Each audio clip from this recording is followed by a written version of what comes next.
Greetings, Gus T Renegade, context of white supremacy. Thank everybody for tuning in.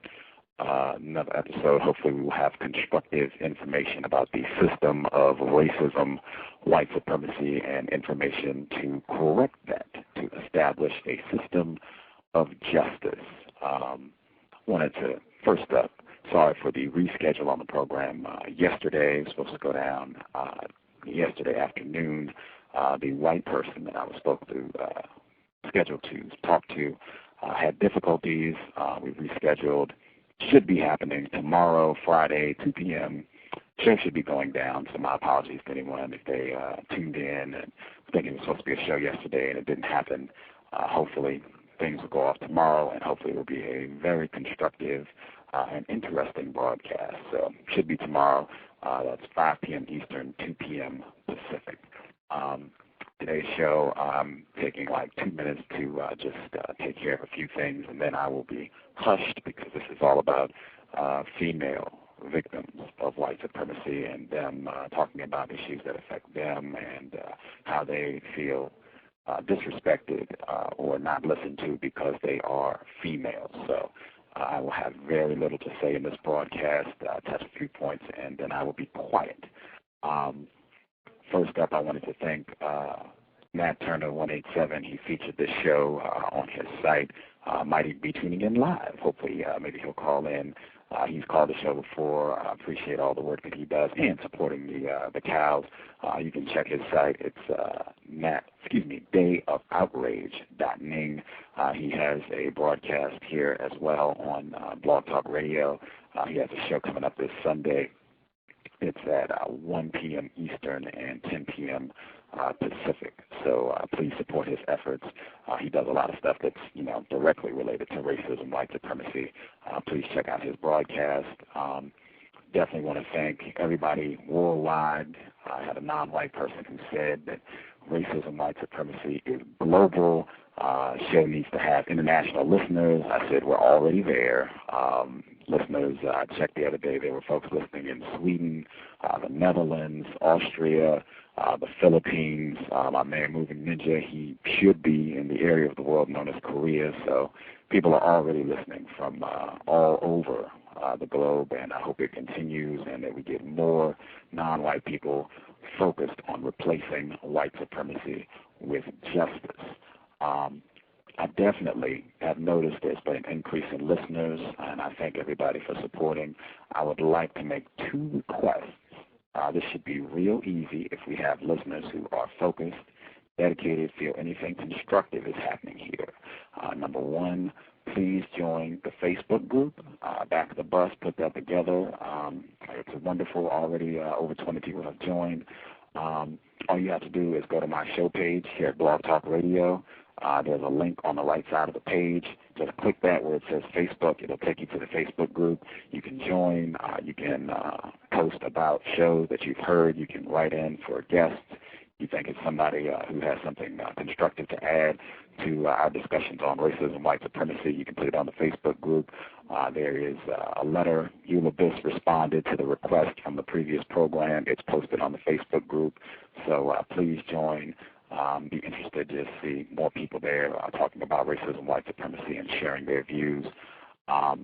Second request, there is a non-white female, Dr. Namoto. She is a professor at the University of Western Kentucky. She has written a book, and it focuses on sexual relationships between Asian females and white men. And she's all examining, she used the term colonization, but I think it would be correct to substitute racism, white supremacy. I would be very interested in having her come on the program. I've been in contact with her. She's hesitant at this point, but she is maintaining communication. So I feel like there's room, perhaps if enough people email her or make an effort to contact her, we can get her to change her mind and come on the show and talk about this, because I think this would be very interesting. Because I don't know, I'm not familiar with very many non-white people who study the dynamics of sexual relationships between non-white people and white people. So I would really like to get her on the show. Her name and email is in the chat room. I'll say it again for those who are not listening to this in the chat room. It's Dr. Nemoto, Nemoto, and her email address is kumiko.nemoto@wku.edu. That is her email address. If at least 50 people who are listening to this program, if you could send her an email, if you think it would be constructive to hear a non-white person who studies sexual relationships between Asian females and white men come on the show to share their information, what they found in their studies, just shoot her an email, tell her you heard about her book, you think it would be constructive, and you would really appreciate it if she would come on the show and share with us. Just 2 easy requests: join the Facebook group, shoot her an email. Last thing I want to shoot in, I spoke with Dr. Welsing last week. I've talked to her a couple times since she's been on the show, and just shared a few things that happened on the show. A suggestion she had would be that non-white people listen to some of these shows sequenced. She thinks it would be very constructive to hear consecutive white people talking about racism, white supremacy, and really making an effort to pay attention to what they say. I mean, really focusing on what they say, what they don't say. She thinks that would be very constructive. Back of the Bus had made that suggestion as well. He actually suggested listening to the first 2 programs when Farrah Winfrey was here. She was here in March, and then she was here on April Fool's Day.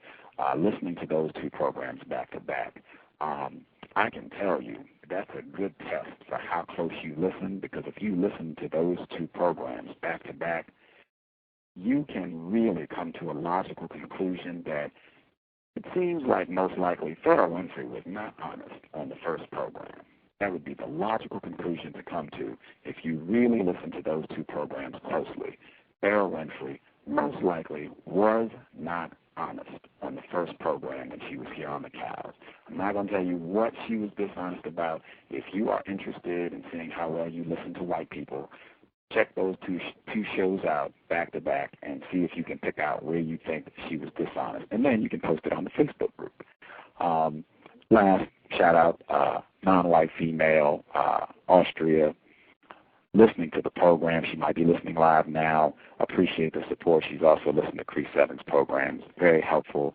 Very pretty cool to have someone on the opposite side of the world tuning in to broadcasts on racism, white supremacy. Fun yapping. This program is all about females from this point forward, so you will probably hear very little of Gus for the duration of this broadcast. C.O.W.S, who actually made this program happen, is on the line. How are you doing this afternoon? I am doing as well as can be expected under a system of white supremacy. Thank you for asking, and thank you for hosting this show, Mr. Gus T Renegade. Thank you for calling. The show would not be happening with my meager resources and still no phone. No white person has stepped up to the plate. Show wouldn't be happening if you were not able to give me a jingle. So teamwork on the non-white side.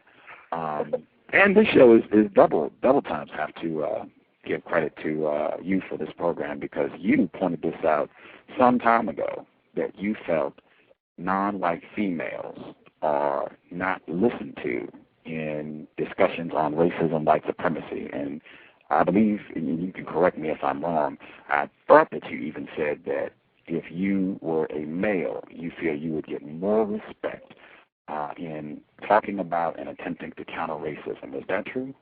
Absolutely. So I actually want to give you some thanks and some credit, because you are the first non-white male who is attempting to counter racism who had an active response to that comment, because I have said it numerous times, and there has been the only response I ever got was a continuation of the same. Certainly never got an opportunity or anybody extending an opportunity to talk about it. So you are to be commended for that.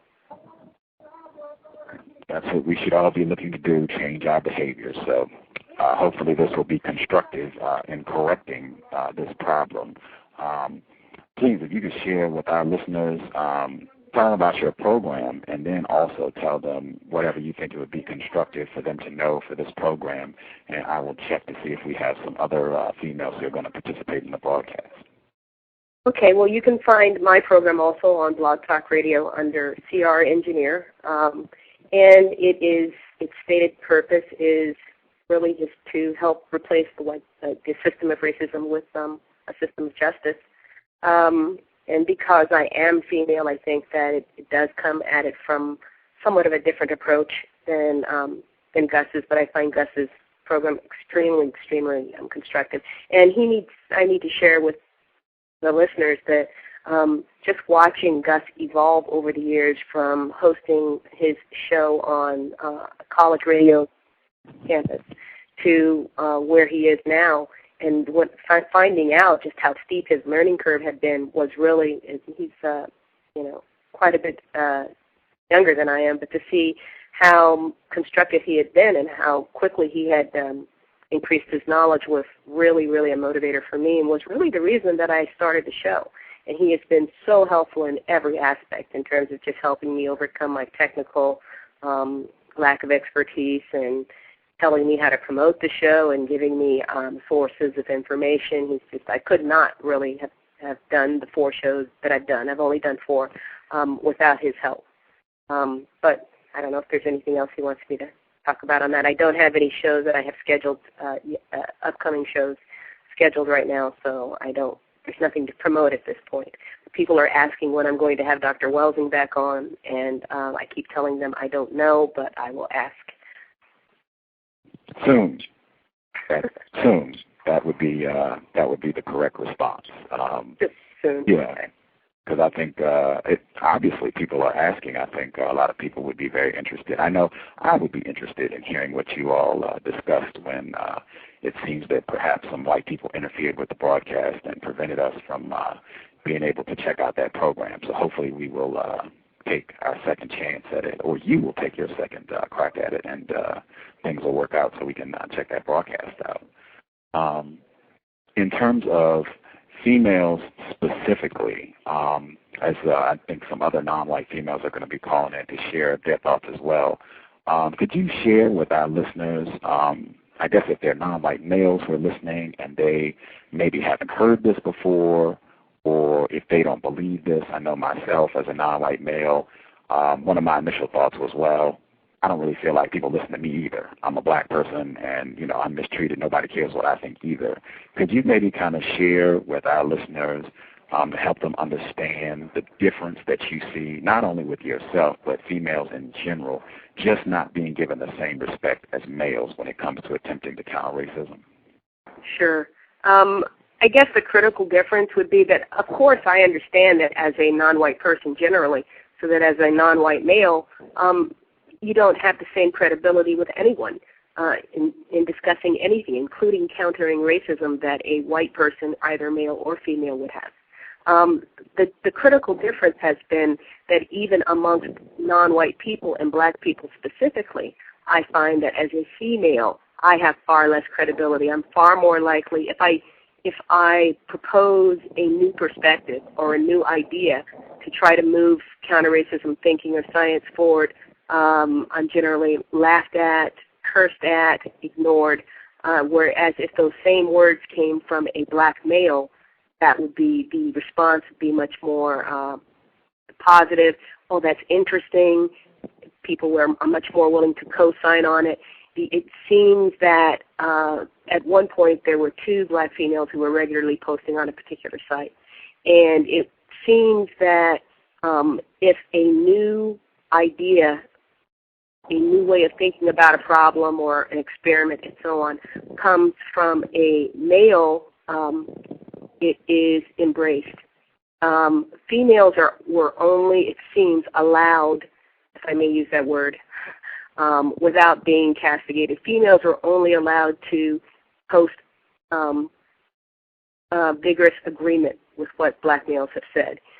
If we restate what has already been said and affirm what has been said in an articulate way or an amusing way or an entertaining way, that sort of input is very welcome because it's been said by a male. But if it's new and it didn't come from a male, it's send it back to the cook and put something else on the table.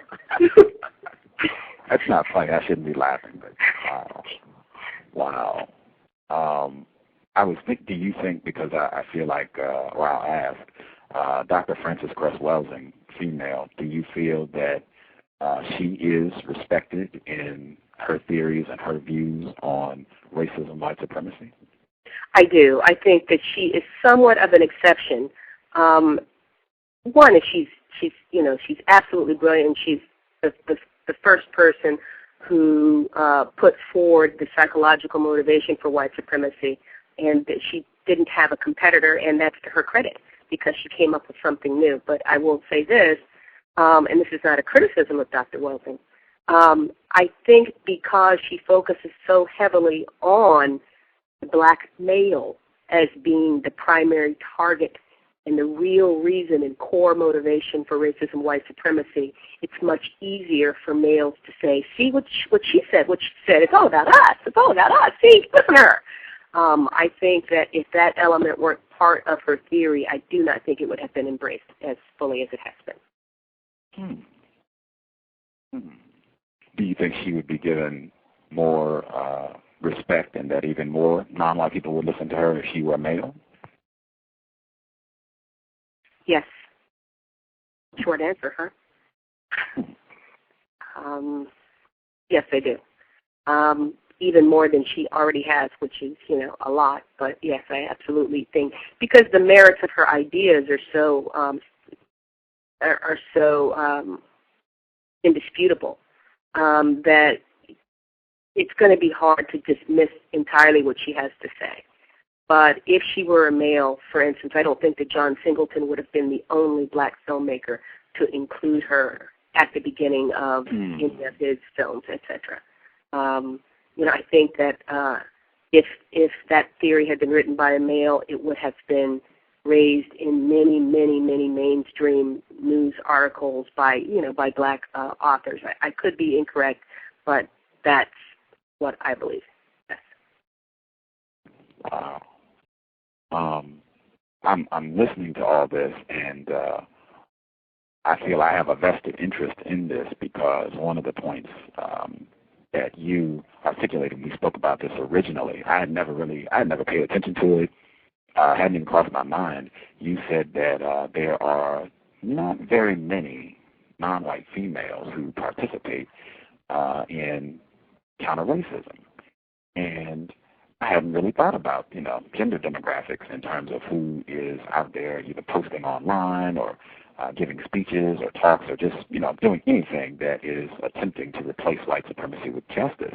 And when I started paying attention to that, I did notice that there really aren't very many females posting or, just doing anything that I could point to say, okay, well, there's a non-white female who's, doing counter-racist work. How do you think it happens that, I guess, females just don't attempt to do things related to counter-racism? Well, we kind of had this discussion real preliminarily before, when I called in at the beginning, before I even had a show, and I raised one reason, and I think there's a second reason that I really wish that I could remember the show, because it was a black female. I want to talk about that second reason first. There was a black female talking to another black female about why it is that she doesn't participate more in counter-racist activities. I don't believe that's the phrase that they use, but, combating the effects of racism. And she said, it was a younger female. She said, well, I don't know how I'm supposed to fit it all in. I have to work all day, and then I have offspring to take care of. I have meetings to go to for them. I have to take them to the doctor. I have to take them to their play dates. I have to, when they're sick, I have to do this. I have to shop. So where is it that I'm supposed to find the time to sit down at the computer and do, to do this posting and this writing and setting up these websites? So I think, just generally, females have unfortunately, what has been called that second shift, that a lot more domestic duties tend to fall on us, even if we are in a so-called attempted marriage. It's not a 50-50 sharing of the domestic duties. So that's one reason I think we have less time and less energy. But what I think probably is the larger reason is that I'll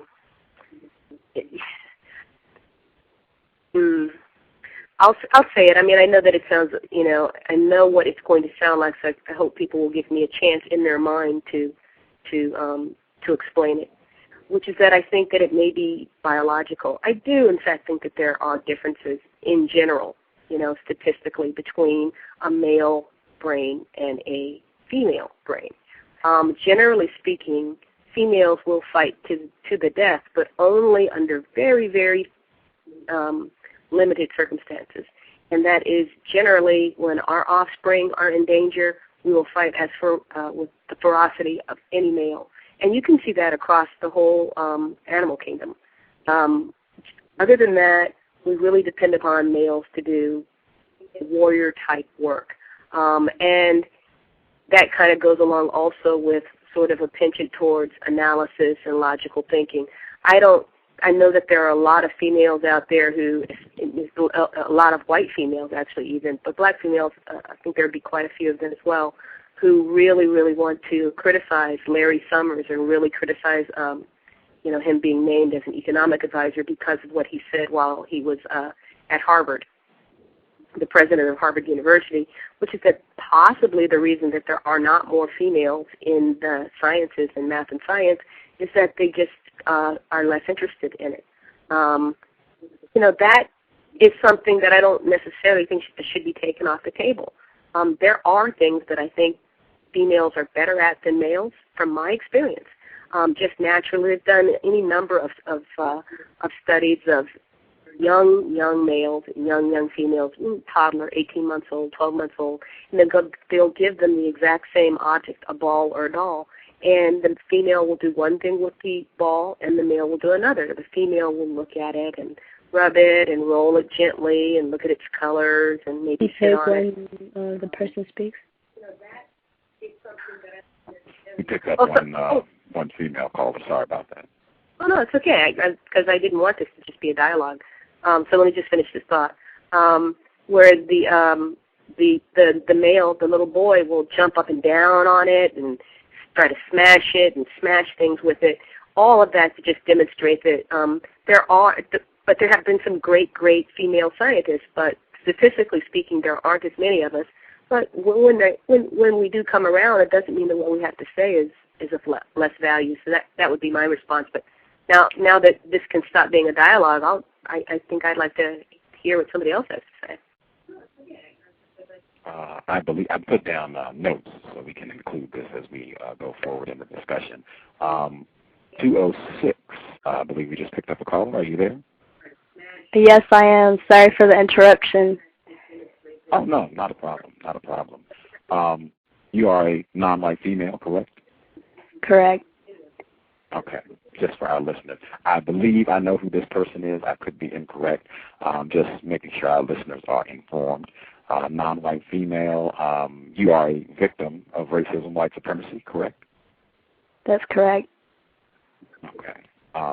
If you would like to share with our listeners any information that you think would be constructive, and or if you would just like to tell them why you thought this program would be constructive in terms of focusing on non-white females just not being respected and or being ignored when they attempt to counter racism. I would just like to say that I slightly agree with Cree that when speaking about white supremacy as a female victim, that there seems to be they hear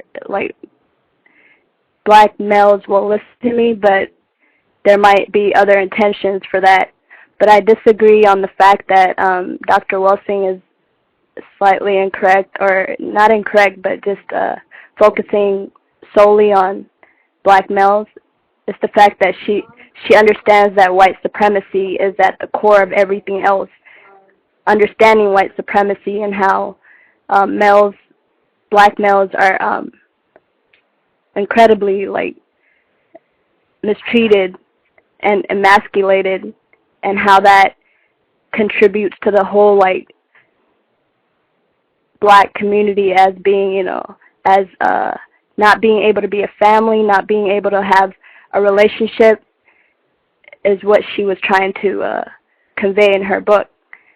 And I would just like to say that white females, when fighting for feminism or during the feminist movement, had black females in their homes caring for their offspring and also for their house, while they went to compete with white males in order to control non-white people in the system of white supremacy. So I think both males and females, black females and black males, need to first and foremost understand white supremacy. From then on, it will show you how the system has made divisions amongst us so that we cannot communicate constructively and that we are destructive towards each other and don't give credit to one another and respect as well.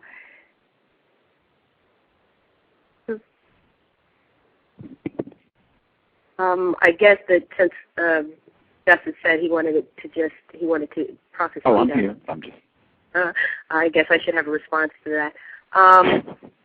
Well, I don't think that you said anything that I disagree with. I'm not sure. I guess what I'm a little bit confused about is, I guess I would need you to. I'm asking you to maybe rephrase the part of my my description of Dr. Welsing's theory. What part of it that you thought? What it was that I said that made you think that I what part was it in my description of Dr. Welsing's theory did you disagree with? The fact that the reason she's listened to and given credit is because she focused on mostly on black males being mistreated in the system much more than black females. That's what I got from what you said. I could be incorrect, though. Right. I don't know that I would say that she focuses in more on that. What I would say is that that's what people focus most on in terms of what she said. That's the thing that they take most away from it. That's the thing I hear the most. And I think that's what they're writing with. Okay. From reading her book, I've gotten that the main point that I got is white genetic annihilation, and this is why white people have constructed the system that mistreats all non-white people. Right. So in that sense, if I were to break that down, the genetic annihilation part. This is. I'm not sure how to frame this part of the discussion because I know that what we're supposed to be talking about is the sense that non-white females have that we're not listened to as much or regarded as much as when we try to combat racism, white supremacy as males. And so since that's the subject of the program, I'm not sure when it is that I'm going to begin saying things that get off subject. And so I'm kind of hesitant to respond to that.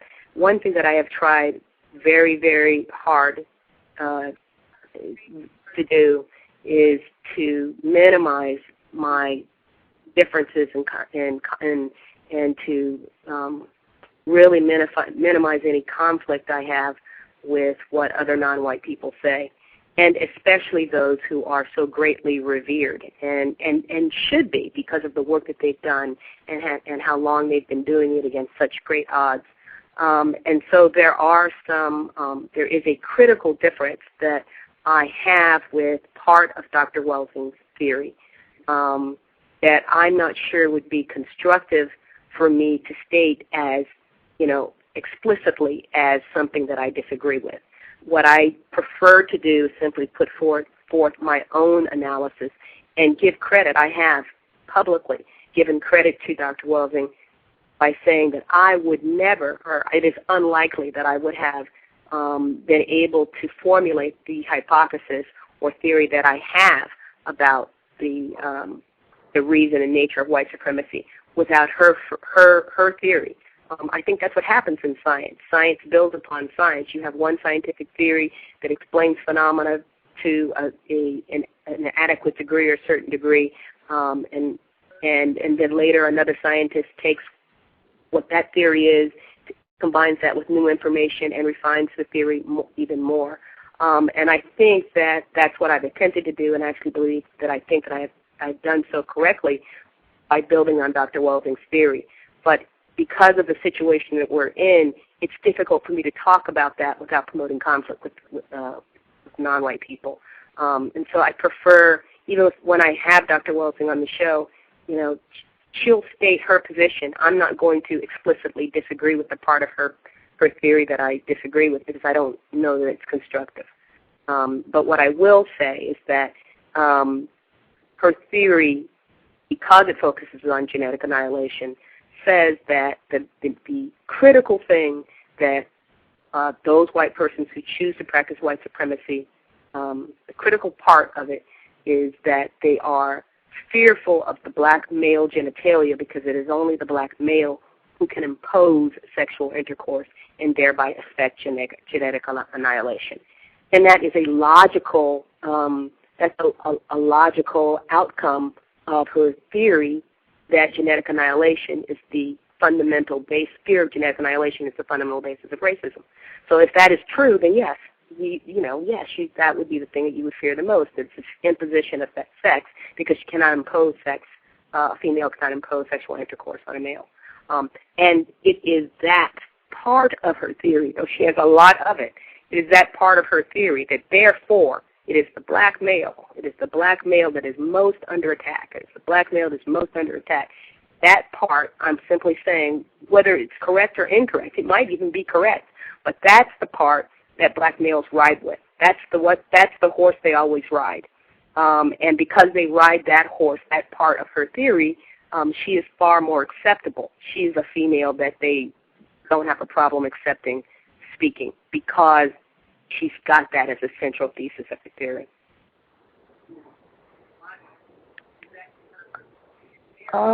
Okay.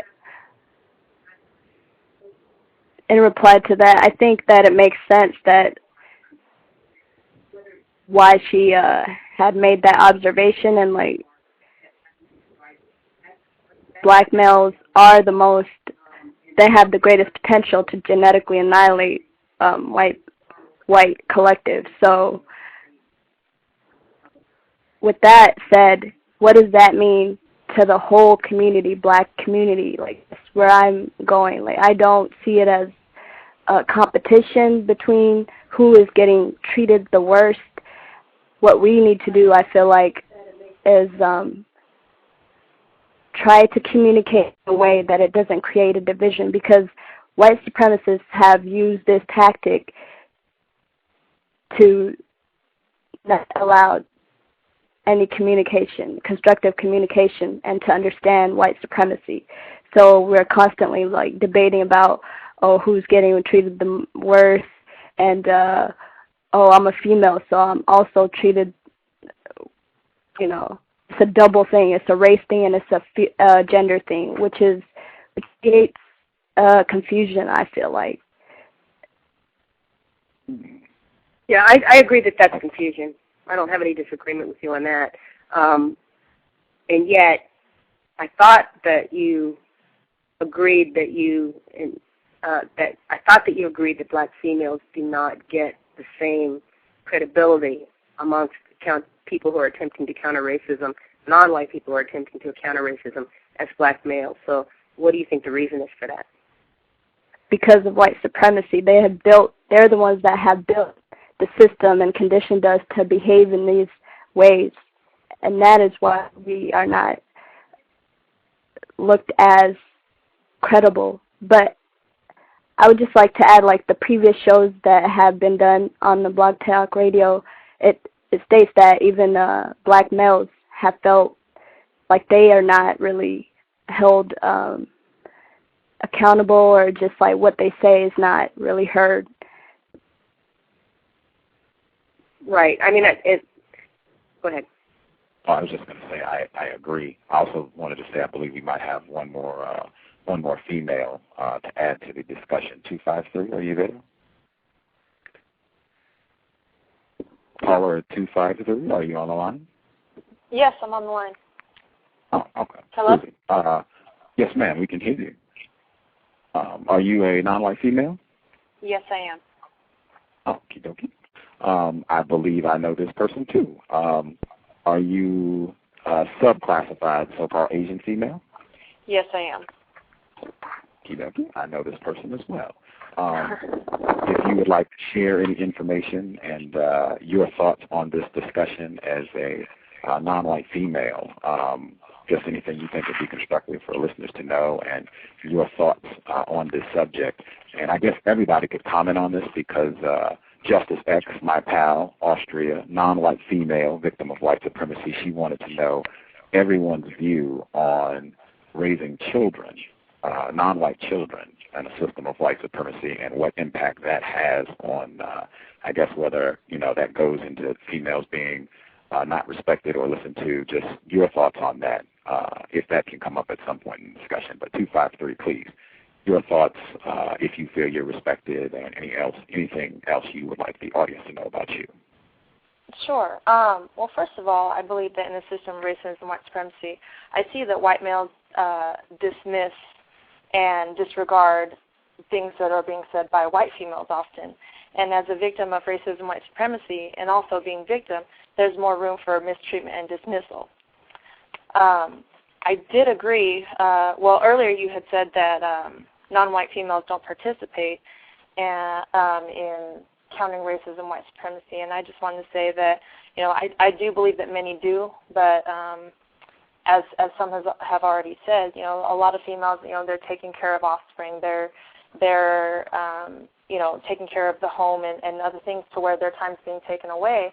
However, there are opportunities that I know that I participate in that are not exactly participating in a radio show or blogging. They're more hands-on. For example, while volunteering at my child's school, there's opportunities to counter racism, white supremacy, or while at the job or while at the grocery store, just things like that. So I believe that there's opportunities there and that females do, but however,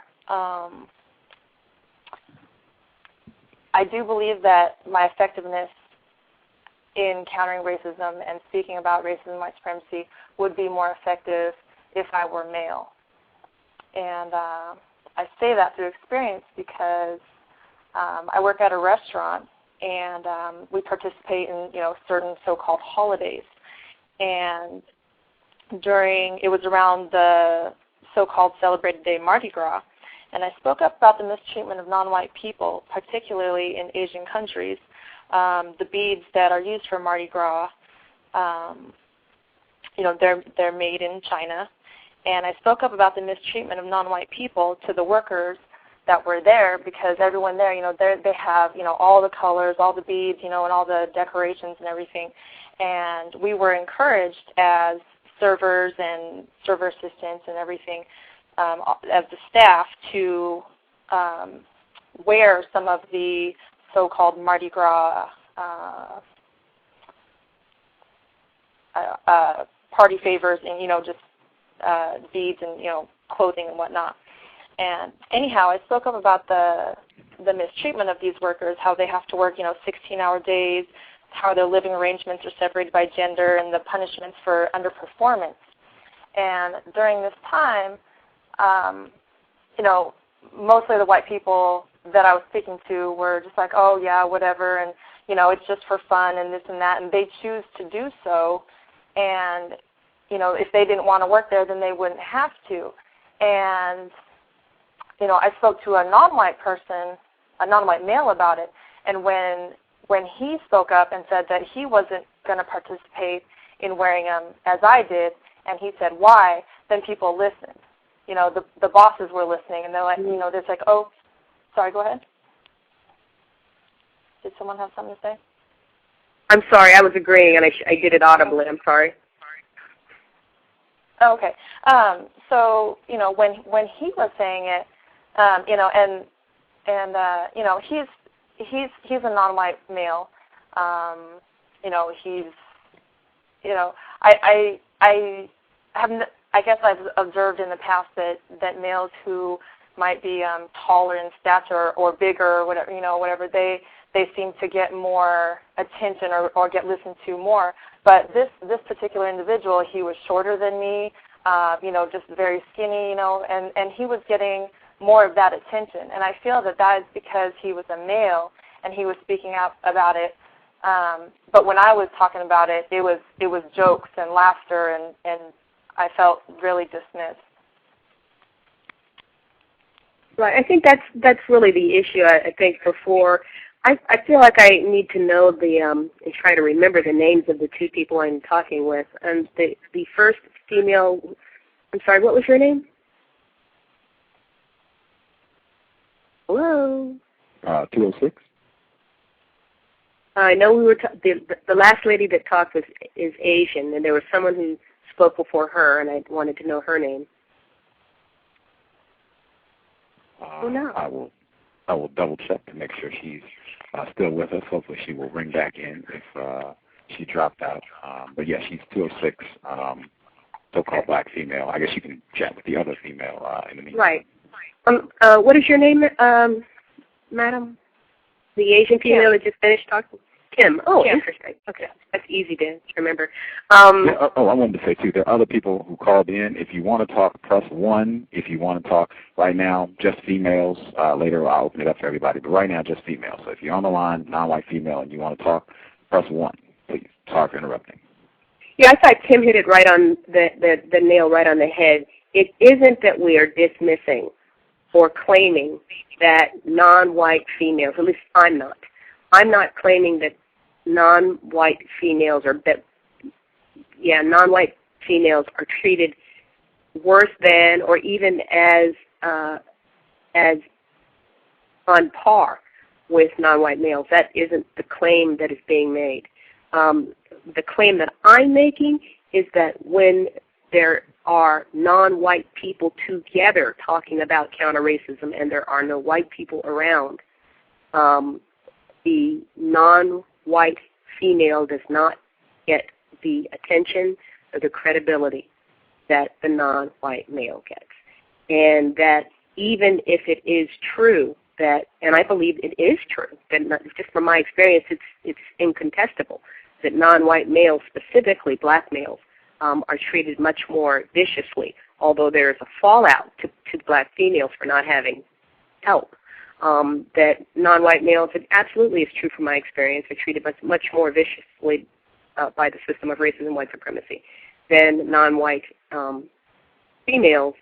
My point was that perhaps because of that, the central thesis or the part of Dr. Welsing's theory that emphasizes that is the part that's heard, and that is the reason that she's listened to more than perhaps another non-white female who is talking about some other, who isn't talking as centrally about the sexuality of and the centrality of black male persecution in the system of racism and white supremacy.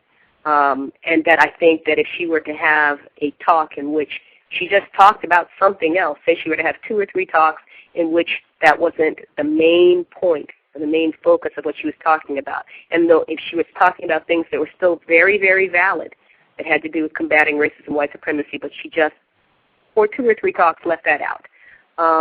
It would be interesting to see what the attendance would be at, say, the 4th lecture if it was a series of lectures. I think that, it's not necessarily something that she's going to do, but it would be an interesting experiment. I was only using that to explain why, because there are people who will want to say, well, Frances Welsing is proof that non-white females have credibility and are listened to and that people respect what she has to say. Just look at her. Everybody wants to hear her. She's an exception, and I'm offering a reason as to why she's the exception. I'm not, though I do disagree with one of the central premises in her theory, I do not disagree with her that black males experience greater violence in the system than do black females.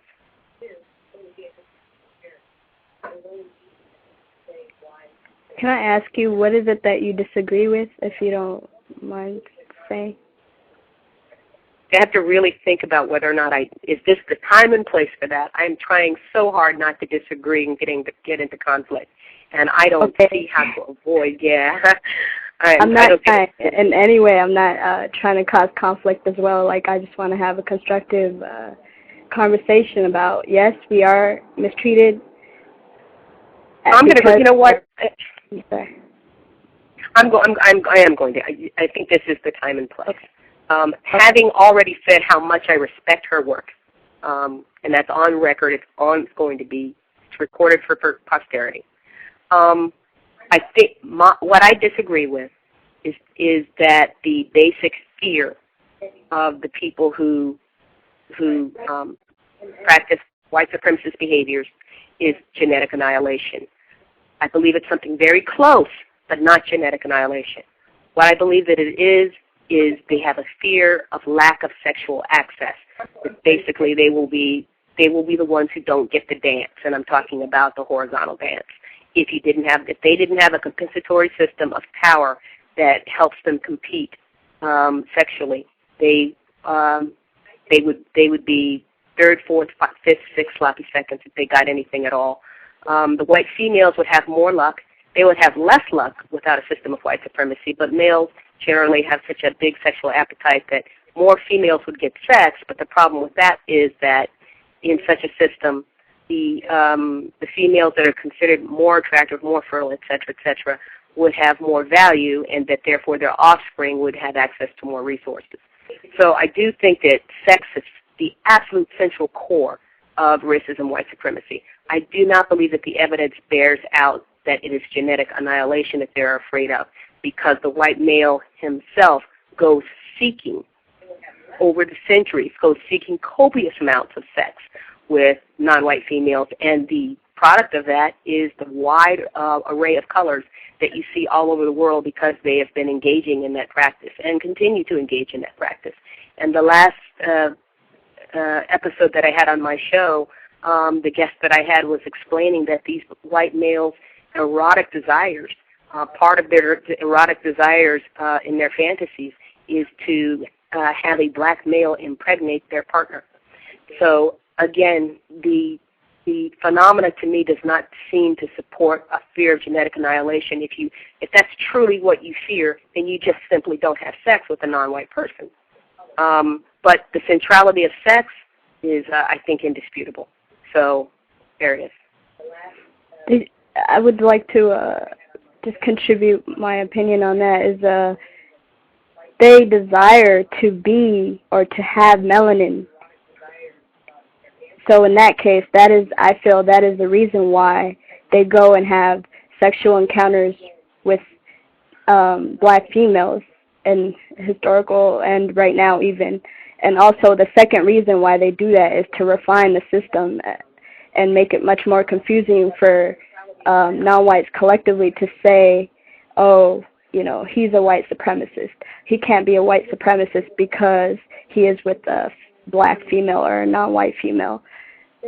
And there are also 8% of the world, or like 8% in population throughout the world. 92% are not white. So I believe it's valid, but it can be argued and debated that her thesis of genetic annihilation is incorrect. But it explains it. I mean, I see a lot of, back in the day, during slavery, they used to let black females feed their offspring and call them mammy, because they understood that they did come from Africa, from a black mother and a black father.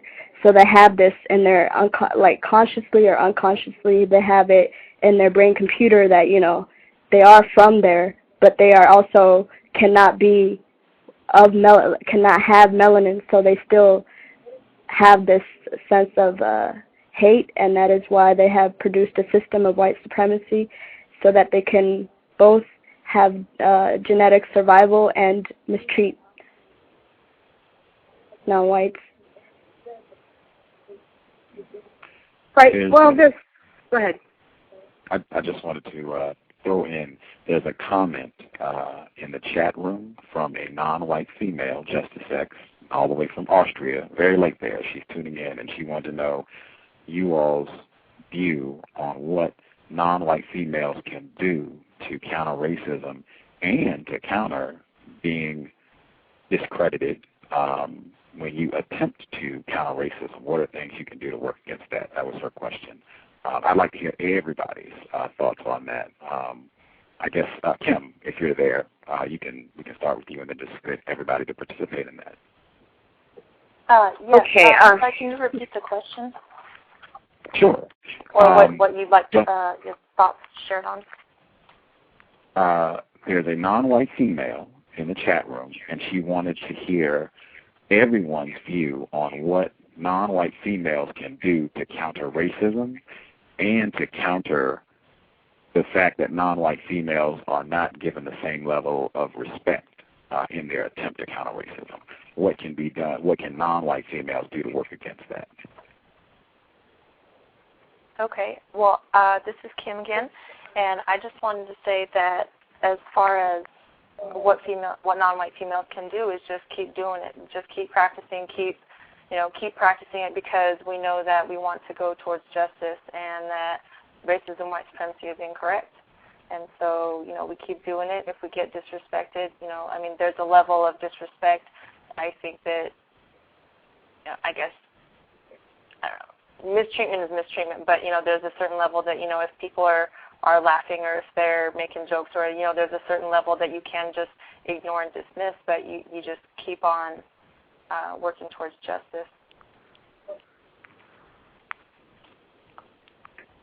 Yeah, I definitely agree with that. You just keep doing the work, and if necessary, do the work in a venue that does not depend upon participation necessarily. You welcome it.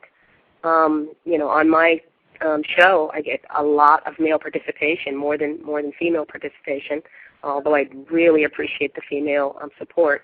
But I think that was one of the biggest motivating factors in me starting the show, because it's something that it was something that I was doing, and therefore I could put forth my views in a way that didn't depend as much on having the support of non-white males. So just keep doing the work. And if we do really stellar work, if we do good work, if we do work that is effective in combating racism, white supremacy, I don't think that non-white males will cut off their nose to spite their face. That in the end, if it's working, they're going to adopt it. And because the main goal here is not to get credit, it's to replace the system of racism with white supremacy. I want the credit. I want my name in lights on the Statue of Liberty if I knock out racism, white supremacy. I would just like to interject and say that I agree with both of you. And I'll add to that, like, even if you do if you feel like you're not being heard, to point that out at the moment and see where that leads to, and say, hey, is it because I'm, a black female that I am not really being understood, or what's going on? And to present that then and interact with the person that you feel like is not listening to you, and to understand that white supremacy, like, all of us need to counter it so that we can produce a system of justice. Just so that I know who I'm talking to, what is your name? You could call me Tired Victim of White Supremacy. Hired victim? I heard the victim of white supremacy, but I didn't hear the first part. Yes, you heard it correctly. Tired of being a victim of white supremacy. I like that, but for short, is it all right if I call you Tired? Sure. Okay, so Tired and Kim.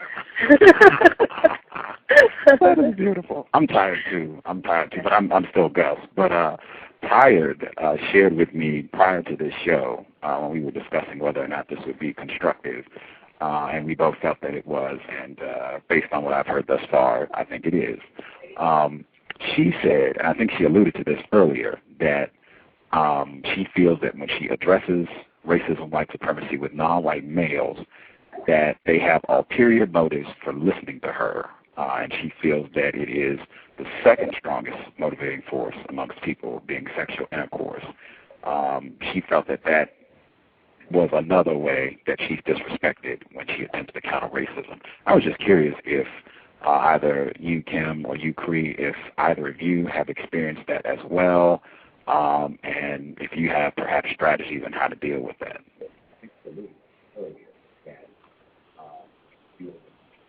Okay, then I will respond. Absolutely. In fact,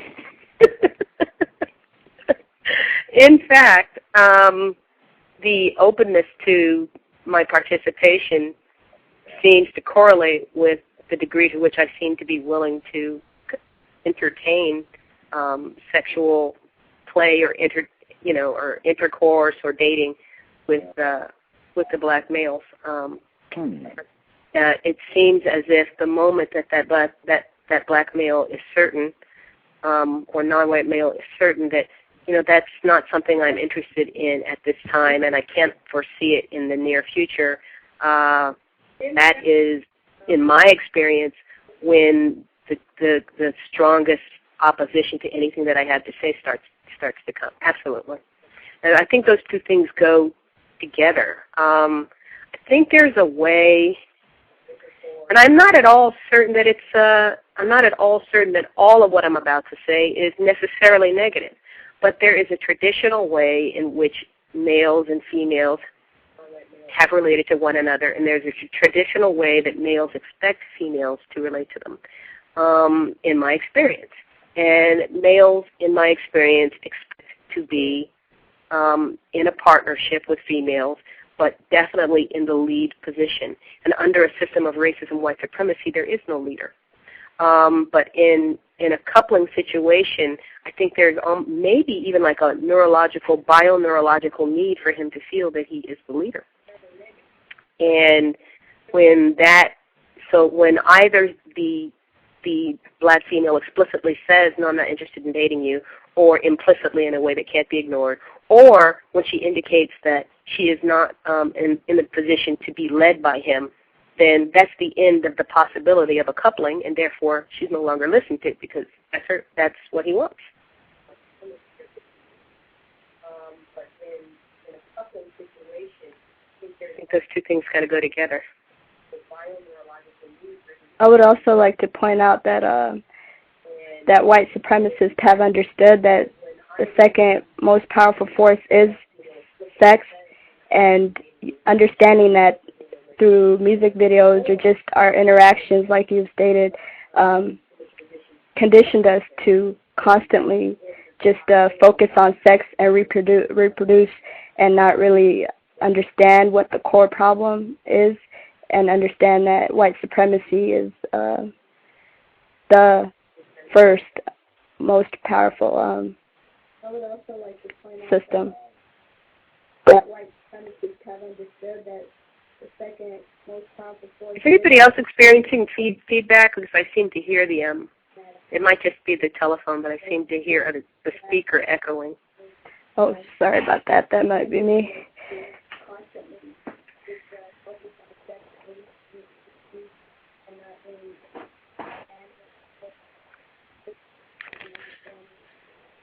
Definitely better. Yeah, I wish that it unfortunately, I agree with you, but I think that the unwillingness to face the problem squarely, sometimes it's been over I've had Mr. Fuller's book for about, I don't know, too many years, but sometimes I'll pick it up and I'll look in the definition, and my jaw will drop open because of the comprehensiveness. You can find in his definitions, you can find subatomic physics, you can find all nature of ontology and philosophy, etc. And one of the things that he said that relates to what you said about non-white people not understanding that racism is the first thing that has to be opposed, and sex is very powerful, but you should not submit to it as being the first motivating factor in your behavior, is that he gives a definition for fear. And one of the things that Mr. Fuller says a lot is that we should not be surprised when in the workplace, if we are attempting to counter racism, that we don't get any support or help from other non-white people. They're afraid. And that one shouldn't be, you don't criticize someone for being afraid. But he gives a definition of fear. And his definition of fear is absence of knowledge on how to compensate for an absence of knowledge. So what I see in terms of black males concentrating on everything except, mostly sex, but on everything except racism and white supremacy is fear. So what else can I do? I can get, I can concentrate on who's paying attention to me because I have the biggest rims, I have the loudest stereo system in my car, that I have the best hydraulics, that I have the latest gear, that I have the hottest sneaks on, that I've got the hottest chick, that I've been sexually active with the greatest number of females, everything that is called show-offism in Mr. Fuller's book, because of the fear of facing the racist white supremacists directly. The reason they shoot each other, black males would rather square off against each other and against us than face racist man and racist woman. What can be done about that? Well, if somebody fears, if fear is the lack of knowledge and how to compensate for a lack of knowledge, then what we have to do is we have to continue to spread the word on how to scientifically go about asking what is going on, asking the definitions of words. What did you mean when you said this? Painstakingly going over the use of words and taking away, first of all, that fear, because the basic way to understand anything is to understand the words. So taking away that fear, being able to say, I don't know, I think it's much easier for a female to say, I don't know, than for a male. To say, I don't know, now could you please explain it to me? I didn't know what you meant by this word right here. Could you please tell me? And that if somehow we can explain the power of that the white supremacists depend upon us being conditioned to not ask questions, depends upon us being conditioned to be ashamed that we don't know something that really is designed to confuse us, to understand that there really a lot of times isn't a lot of meaning or any meaning at all to what the white supremacists say, and it doesn't make sense to us for a reason. It's because it doesn't make any sense, but that they have conditioned us to be ashamed to say that it didn't make sense to us. If we can spread the word about that and then take away the shame of asking why and asking for explanations, then that might address the fear that black males and non-white males in general have about facing white supremacy head on and to stop fighting each other, whether it be between genders or with each other. I agree.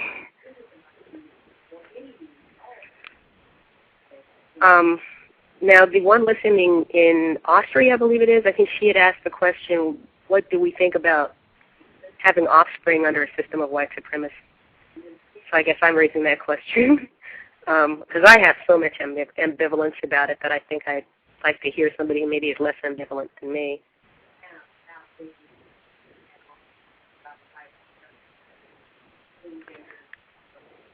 I think if you read, like Mr. Fuller says that having an offspring while the system of white supremacy exists is like having just your offspring is being born into a prison or something similar to that. And it takes a lot of, I would suggest not having offspring, but if that's not possible, to from the start to educate your the offspring about white supremacy.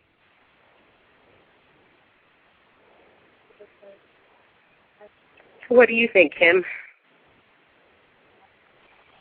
As far as having offspring in the system of white supremacy, I do, to be honest, I'm kind of torn. I believe that, I know that I was born into a system of white supremacy, and, I'm mistreated on a daily basis because, based on color and I wouldn't want to put my child who, came from me, I wouldn't want to put someone in that type of position to be constantly mistreated.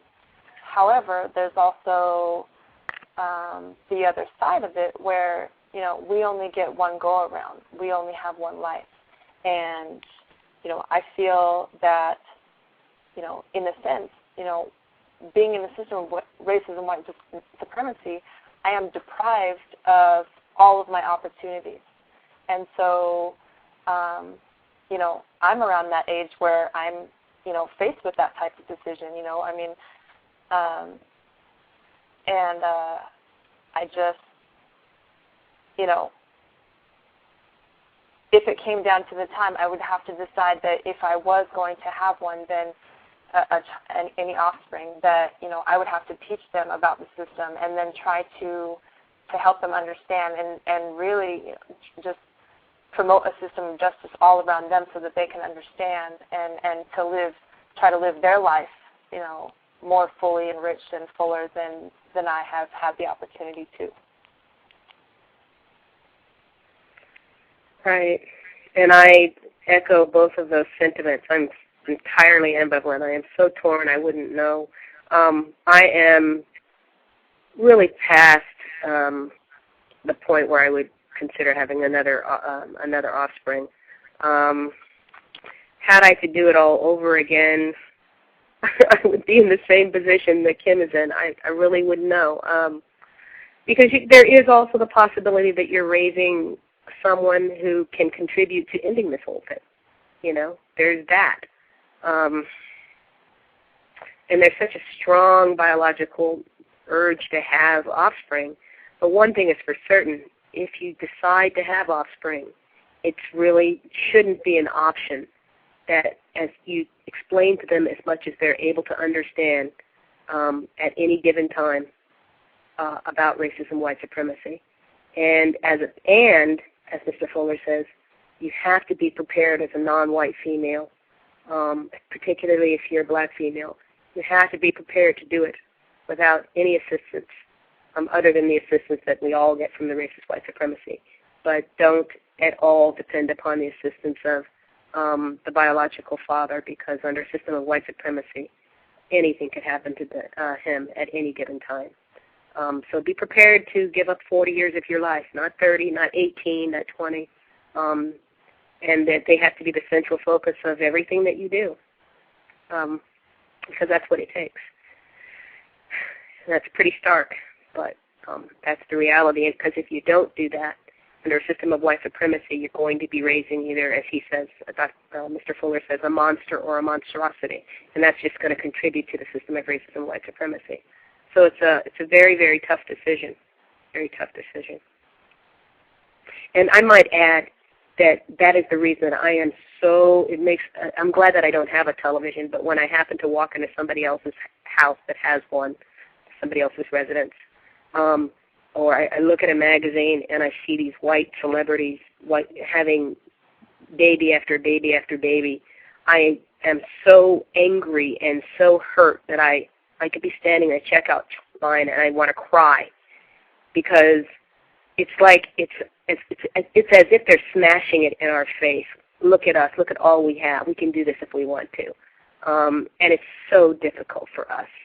And and I also look, from what I can see, to be just this manipulation of, even to the extent that black females and other non-white females have now been held up as, symbols of sex symbols, etc. I look at the manipulation that has occurred, and I look at the ages of some of these black sex symbols, and that they haven't had any offspring yet. But when those white ones get to a certain age, they have them. And my heart cries for I almost don't want to name the names, but my heart cries for Janet Jackson, because she was, and I'm wondering what Beyonce is waiting on. Halle Berry waited to the very last minute, had used all kinds of in vitro fertilization, and she had to go do that with a white man. It seems like it's some sort of mammyism or being a prostitute or something. They applaud, tell you, not now. It's not time in your career right now to have a baby. I don't know. I'm so ambivalent, but also so angry.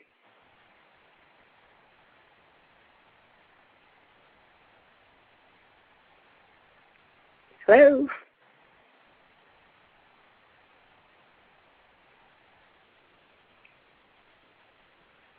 Okay, Gus, am I on the air at all? I can hear you. Oh, okay. Tired, are you there?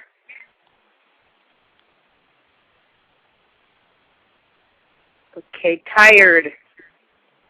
Gus? So is this just Kim and is this Kim? Yes. So apparently we're still here and they're not. So what should we do about this? I would say that if they got disconnected, they will just wait and see if they get back on, and if not, then... Okay, well then, you know what? Yeah. Are you there? Yes, I am. Oh, there you go. Okay. Seems like Gus is gone. Gus? Tired is here. Okay, so Tired, Kim, and Cree are here. We just lost Gus, so that doesn't mean we can't talk. So, how do you feel about this baby boom that white females seem to be having? Celebrity females. Okay, well then, you know what? I'm sorry? Are you talking to Tired? I'm talking to either one of you. Oh, okay. Just like you said, it is showing off, and also, especially with like the whole in vitro thing, like where you can just through the donation of a sperm have a baby in a petri dish, is showcasing like their power over us. And I agree with you. It does give you a sense of hopelessness or anger, but with that, I try to talk to non-whites about white supremacy, and also the thing about adopting black children or black offsprings, whether it's from Africa or from people, black people that reside here, and showing them your face as if, yeah, you have no power in controlling this offspring's life. So we got it, and we are going to confuse the hell out of it in order to help confuse and not produce a system of justice. So I agree with you on your. No, the adoption thing that started first with the Asian children, didn't it? And so I was wondering how Kim feels about that. Have you had a chance to meet or know any Asian people who were raised by white people, adopted by white people? I am not familiar with anyone that has been adopted that was Asian or so-called Asian that have been adopted by white people. But my thoughts are on the adoptions that I see more adoptions going on with white people and adopting children from all the different countries, the non-white countries. And I just believe that it's part of I guess like part of the system. It's to promote more confusion for victims. It almost shows that, in a sense, I mean, I believe it's mass. I believe that it shows that, hey, these people are, giving up part of their lives and they're caring for a non-white child, and that promotes confusion because I believe that it's all because of the control and power. I don't believe that people would see past it, that it would be really promoting white supremacy versus trying to eliminate it. Oh, definitely. And as far as the celebrities and what they're doing right now, I really don't want to criticize anybody, these non-white females, because at the end of the day, they are victims of racism, white supremacy as well. So, if they're doing what they're doing, then, it's, that's, that's they live roles of victims. They just have a bigger paycheck than the rest of us. Oh yeah, I didn't at all mean to criticize them. That's why I said my heart was breaking. And of course, that assumes that I know why it is that they did or did not, have offspring, and I don't know that. So it was incorrect for me to actually bring up names. But, I'm a victim of racism. I make errors. I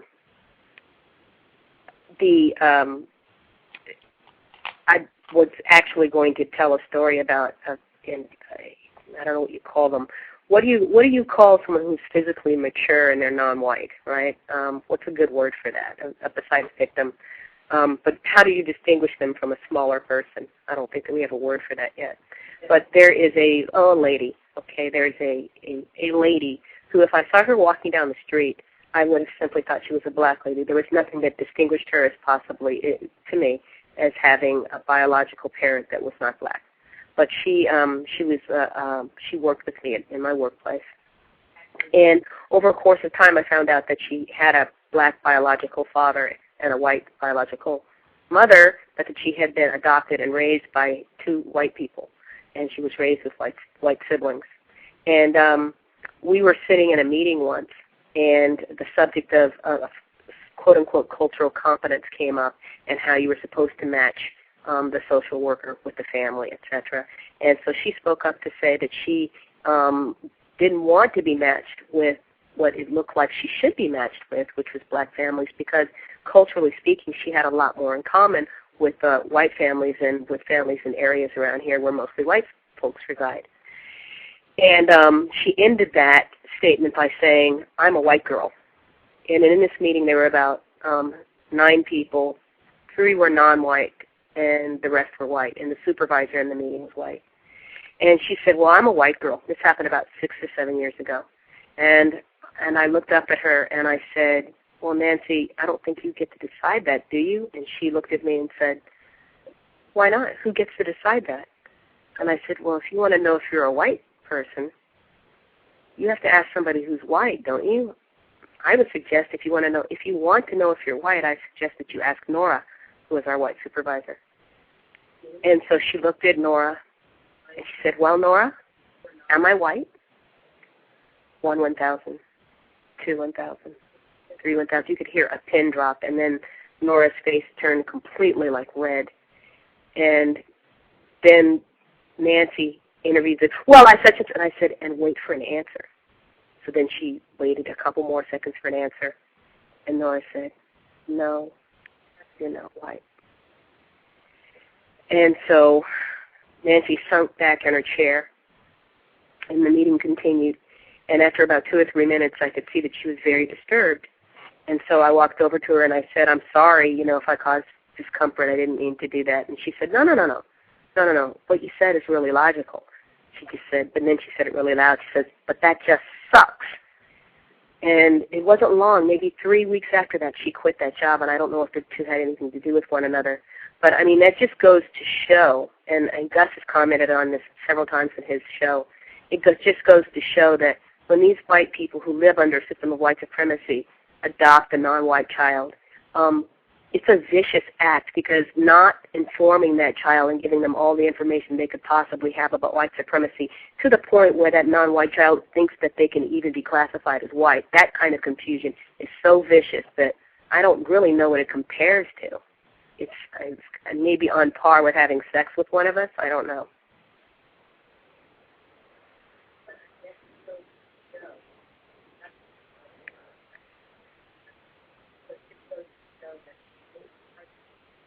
Yeah, I think I would agree with you that it caused a lot of confusion, and it refines the system, because other people who are non-white who look at these, C.O.W.S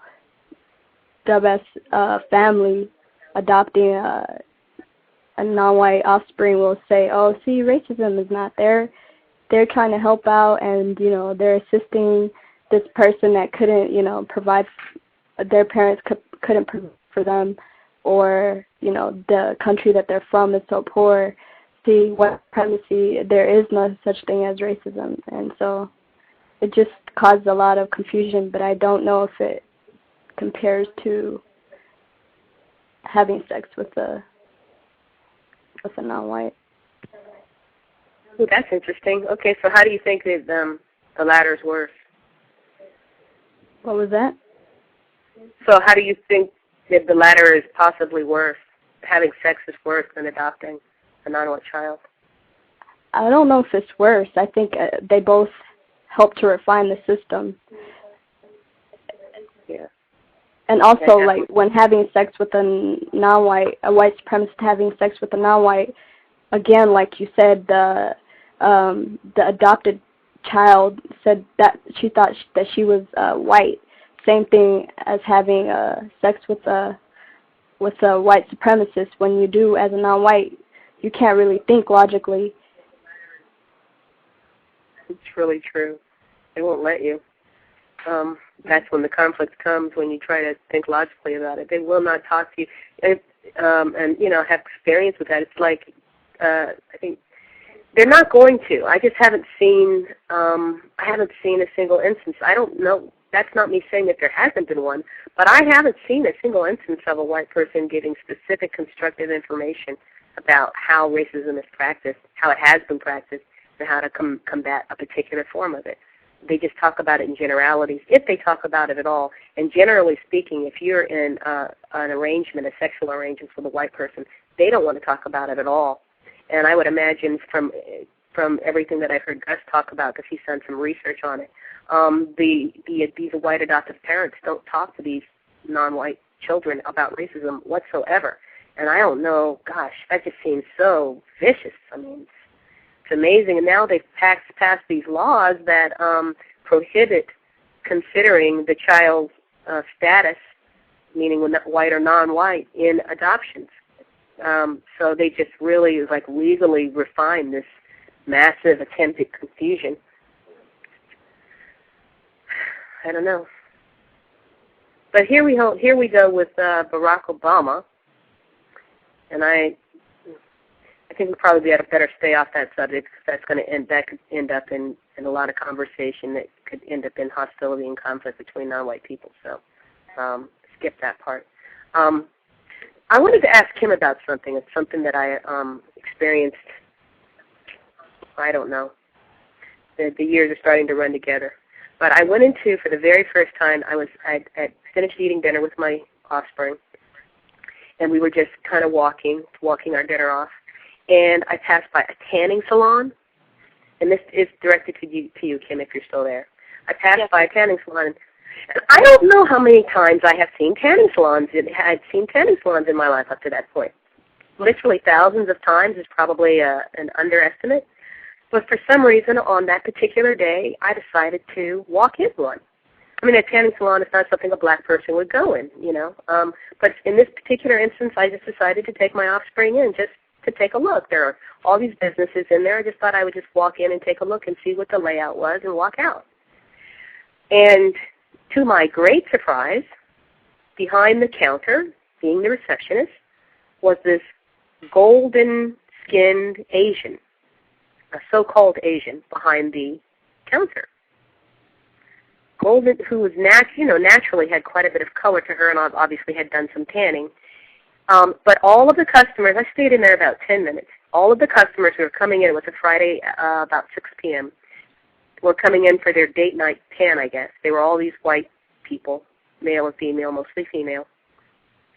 And when one of the white females walked in, she was doing something. She was getting her keys out of her purse or something, or putting them in, or looking for her pass.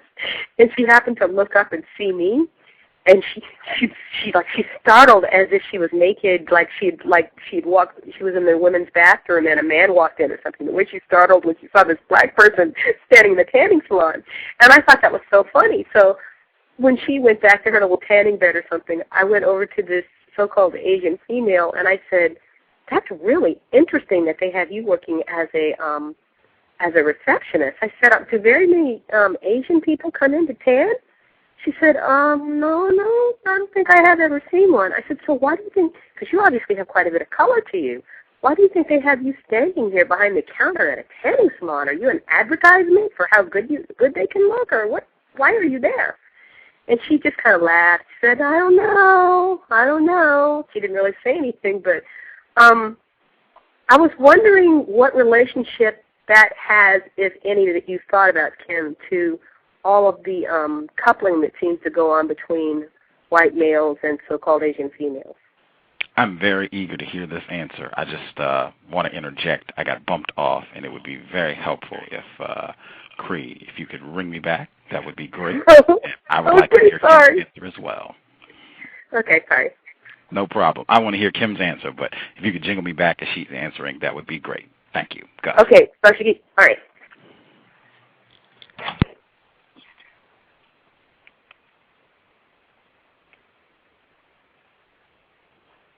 Can you clarify the question for me? Am I still here? No, can you clarify the... Hello? I need to make sure you can hear me because... Hello? Okay. Okay, who can hear me? Am I hearable now? Yes. Okay, because I was trying to call Gus back, so let me clarify the question and then call him back.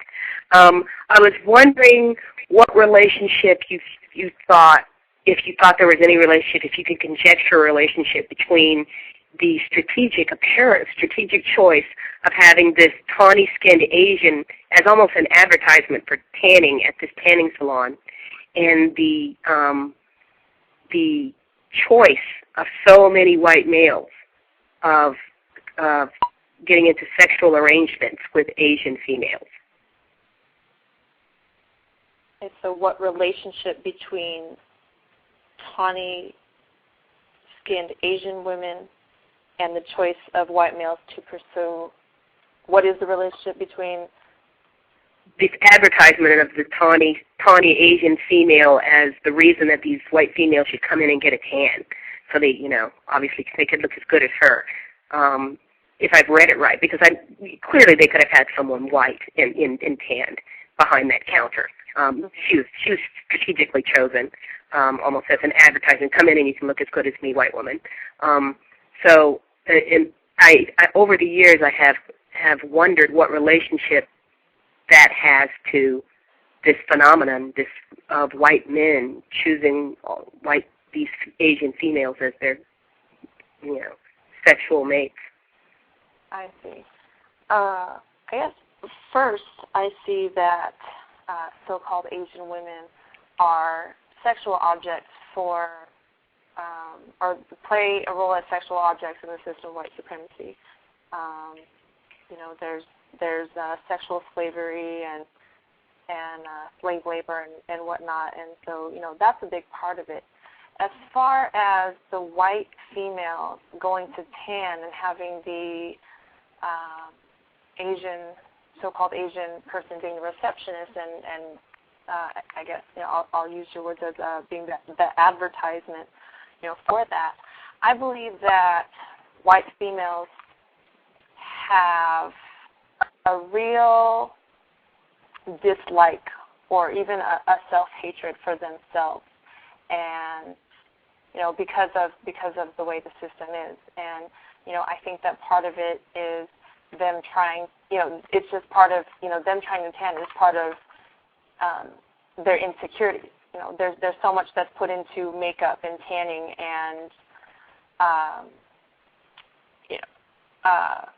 liposuction and breast augmentations and just all kinds of things. And I just really believe that a lot of it is just part of their white females' insecurities because of how they play a role in the system of white supremacy. Okay, thank you for that. I'm trying to jingle Gus back in, so maybe if I'm tired and Kim can carry on a conversation while I try to get Gus back on the line. Hello, I just wanted to add to your comment about white women being insecure in the system of white supremacy. Also, the reason why they tan is so that they can obtain or try to obtain, it's not permanent, but just a tanning for a certain period of time and continue to do that, even though it can cause a lot of death-like illnesses like cancer and so forth. And so it goes back to wanting to be or to obtain color, and why they chose the non-white or Asian female is so that they can say, I think it could be a part of refinement to say, oh, look, we got, non-white in here and we're tanning. It's not because to have a white female would kind of let white females see their insecurity and their lack of color. Gus, are you there? Yes, ma'am. Okay. So I missed part of that answer, but I thought I heard Tired saying that it was refinement and that they didn't. Just for my benefit, could you repeat that? Did you say that? I thought I heard Kim say that white females have a lot of insecurities about their looks, and your response was what, Tired? That their insecurity is due to their inability to produce melanin, and that is the reason why they go through such lengths to tan, regardless of the health risks like cancer and so forth. And that having an Asian person is to refine the system and say, look, we've got an Asian person here, and not make it like their problem, because looking at a white woman would have to look at themselves and look at what they're lacking, maybe. Okay. Now, you said something, Kim, that I missed in my fervor to try to get Gus back on the line about. I think you said something about Asian females, so-called Asian females, being viewed as sex workers or sex slaves. Did I get that all messed up, or what was it that I misconstrued? I don't think that there was anything that was misconstrued. Just what I said was that a lot of Asian females have been, because of the conditions of, living in certain Asian countries, to be able to survive, many Asian females are put into, are sex slaves or do sexual labor to survive. And so I believe that, all of that, has promoted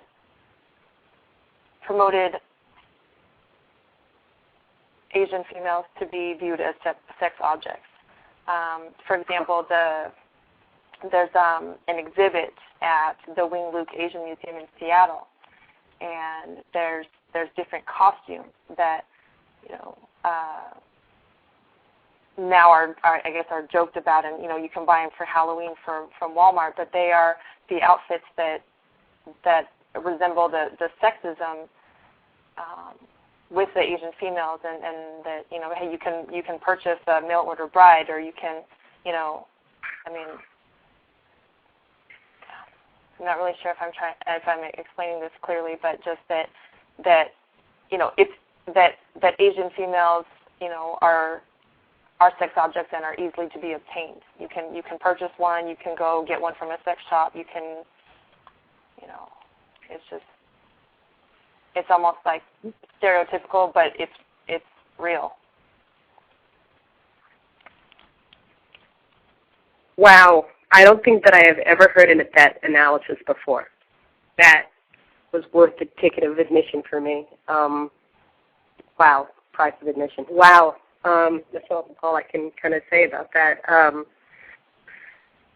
This issue will be coming up again tomorrow if the white person follows through on his commitment.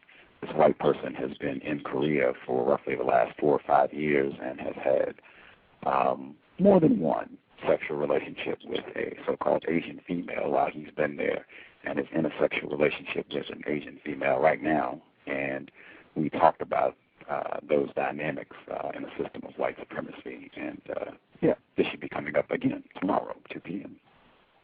Well, I will definitely, if at all possible, be listening in. I wanted to ask him about something else regarding this Asian phenomenon, and I'll have to keep saying so-called. I don't know if, I don't know how valid this study is, Tim, but I have had this study for a while. I don't remember when I printed it out, but it was published in 1996. And it was a study that went over the feelings that both genders of 4 categories of so-called ethnicities have about their looks. And so that included body shape and body tone and height and hair color and eye color and all that kind of stuff, skin color and so on. And it was really interesting because there are a couple of interesting findings, but the one I want to ask you about is what they found is that when asked about color of skin, Asian females, like everyone else except for black females, Asian females, like everyone else except for black females, as I said that their ideal was to have darker or dark skin, whereas Asian males were the only males. I'm sorry. Yeah, no, that's great. No, whereas Asian males said that they wanted to have lighter skin. And I thought that was just fascinating. I knew that was true in terms of, I understood why black females, when they did the study, said they wanted, on average, to have lighter skin. And I was a little bit surprised that black males didn't say the same thing. But I was very, very surprised to see the difference in the genders with Asians, that Asian females wanted to be darker and that Asian males wanted to be lighter. I wonder if you knew what the psychological dynamics of that. If you find that, like, does that match your daily experience? And if so, what are the dynamics? You know, I was going to comment on that earlier when we were talking about tanning. And in my experience, you know, I can't speak for other so-called Asian females, but in my experience, you know, when I was a child, I would be out in the sun, and my parents, especially my mother, would want me to wear a hat or carry an umbrella so that I wouldn't, you know, get any sun, so I wouldn't get tanned. And she explained to me that, you know, that whiter was better, and that almost that, you know, we were striving to be as close to white as we could because of, you know, just the different types of mistreatment and everything. So, you know, just over the years, you know, I mean, I know that I guess I can speak for my mom and saying that, you know, I would disagree with that study and those findings because, you know, my whole family, and I have quite a large family, you know, most of them, you know, wouldn't try to be in the sun. We would try to be as light as we could. And, you know, it was actually, you know, I don't know if this is, you know, I'm not sure really where it came from or how to explain it, but that, you know, if we were darker, we weren't as beautiful because, you know, I mean, I guess, you know, just seeing, you know, I mean, growing up as well, you know, there was white Barbies, there's white dolls, there's white everything, you know, white girls on TV. We, you know, that's who we and who I wanted to be when I was younger. And then, you know, just knowing that how far ahead, you know, you can be in life because you are a white female. You know, I don't know why, you know, these particular individuals had said in this study that their ideal was to be darker, but just in my experience, I would say that it's actually the opposite. Not to say that I'm not comfortable with what I look like or who I am now, but I understand the psychological aspects because of the different mistreatments. Because, you know, growing up where I lived, you know, there weren't very many non-white people. There was mostly white people. I mean, just kind of, you know, I guess like how we see here now today, you know. And so, you know, just to avoid more mistreatment, I wouldn't say that the ideal would be to be darker in the system of racism, white supremacy. Okay. I think that's the importance. I'm really glad I asked you about that because you're the second firsthand account that I've gotten response to that study. And that just tells you, you know, looking at scientific experiments is important, but as the Piltdown man, which I probably don't have time to go into, demonstrates, just because a scientific study comes out, it doesn't mean you have to, you know, you really, under System of White Supremacy, you really got to be skeptical about just about anything a white person says. It doesn't matter how many chi-square statistics they say they've applied to it and so on. You really have to be skeptical because so far 2 for 2 say, I don't know where that's coming from. That doesn't match my experience whatsoever. I do wonder how they got that Asian female to get so brown, though. I mean, I do wonder because if your life experience is going to be so much better if you're lighter skinned, I wonder how they managed to make her go get a tan like that and stand behind the counter. I don't know. That's but your experience in terms of, that whole if you're black, get back. If you're brown, stick around. If you're yellow, you're mellow. If you're white, you're all right.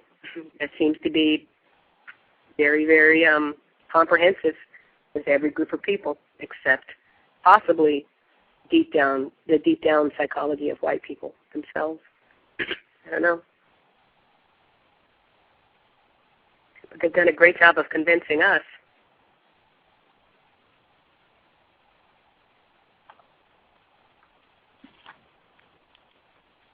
I was curious, tired when we spoke about this program. One of her concerns was that she did not want it to come across that we were making gender a greater issue than white supremacy, and I don't think that's happened here. But there, again, Justice X, our pal in Austria, victim of white supremacy, she was curious as to if you bring this up, how can you have this discussion without it sounding like you are downplaying racism, white supremacy, or making it sound like you think gender is more important or needs to be talked about, and let's push white supremacy to the side. How do you think? I guess this is similar to the discussion about black people being subjected to greater mistreatment. How do you have this dialogue about females being not respected, while at the same time not making it seem like you are trying to take the focus away from white supremacy to focus on gender issues? She was curious. I would just like to say, first and foremost, explain that white supremacy is the greatest force, and then from there go, how is it that non-whites are mistreated and how non-whites mistreat one another as well.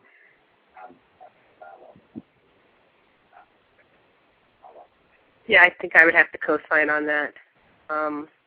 The example that I always like to give is that if you really truly are concerned about females being treated as well as males everywhere without exception, then you're going to have to get rid of white supremacy, because as long as white supremacy exists, black females aren't going to be treated equal to anybody.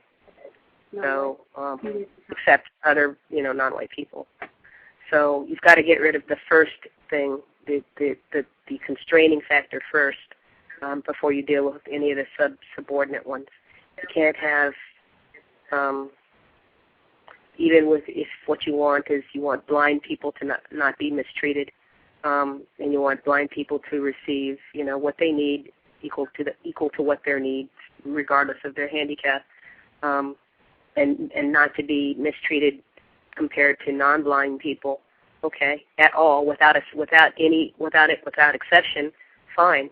You're going to have to get rid of white supremacy, because otherwise the black blind people are going to be getting mistreated. So it's just a matter of logic of just showing that you've got to get rid of white supremacy before you can get rid of any of the other things, even if they truly do exist. My concern about non-white females not being taken as seriously, aside from the personal slights and hurts that I may, receive, that I do receive from time to time, is that we're not including as much brain power on the subject as we can, as long as we're doing that. That's really my concern. As long as you're excluding the people who are trying to work towards the problem, you're not taking the full measure of what it is that they have to offer, or at least examining it on its merits. That we are impeding our progress towards replacing the system of racism and white supremacy. That's really my primary concern, is that it's hurting our effort. That's all.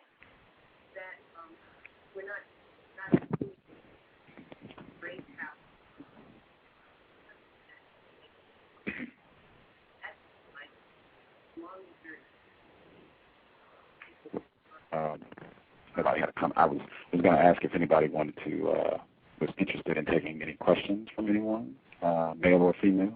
Would you all be interested? Sure, I would. Okay. There are people on the line. I don't know if they have questions. That's fine with me. If you're on the line. I'm sorry? Oh, I said that's fine with me also. Oh, Take okay. questions. If you are already on the line and you want to ask a question, anyone, male, female, whatever, just press 1. If you have not already called and you would like to ask a question, the number is 347-215-6071. I know a non-white female, she was reading a discussion on racism, white supremacy, and some conflict ensued between non-white people as usual. And a non-white person began making obscene comments. And the non-white female said, I think that could be one thing that deters females from participating in counter-racism. I don't think she meant the conflict specifically. I think she meant the use of obscene comments to belittle or denigrate another person, that might be something that would keep non-white females from participating. I was just curious to get you all's thoughts on that. Well, if there's going to be a thug culture to counter racism, I can certainly see why there would that would deter many females. My experience has been that people who are interested in counter-racist science have, really tried to implement the courtesy part of the science. And the only exception that I have ever witnessed was when that lack of courtesy degraded into actual cursing and the use of the F word towards me. And this person had been the absolute model of courtesy for 2 or 3 years, for thousands of posts. But when it came to the point of me simply asking questions, and in my opinion, asking questions that showed that his position was illogical and that I wasn't going to back off of my position simply because he said so, and I did so courteously, he began cursing at me with big font, big, thick letters. And he had not done that. He had not done that before nor after. Only then. But when it came to the point of me simply asking questions, and in my opinion, asking questions that showed that. I'm a little tired, or Kim, did you also have a thought on that? I didn't fully hear your what you said. Okay. A non-white female, her view was that when discussions on counter-racism, if they degenerate into conflict and people are going to be using obscene language, that would be a deterrent to keep non-white females from participating. She thinks they would be less likely to engage in something where that type of thing is going on. I was just getting your view to see if you think that is true or how you felt about that. I think when you do counter the system of white supremacy, you'll get a lot of violent remarks, or just oh, you're crazy. With that said, I think I would just say, oh, I'm not trying to cause conflict. If we can stop if you don't want to hear more about it, and leave it at that, and just minimize contact. As far as I have had people who I've spoken to about white supremacy, and then later on used it as a way to maybe, like you said, to get further information about me, regarding relationships or sex. And from there, I would be like, I'm not interested. My point is to inform you, as a non-white. But that has happened before.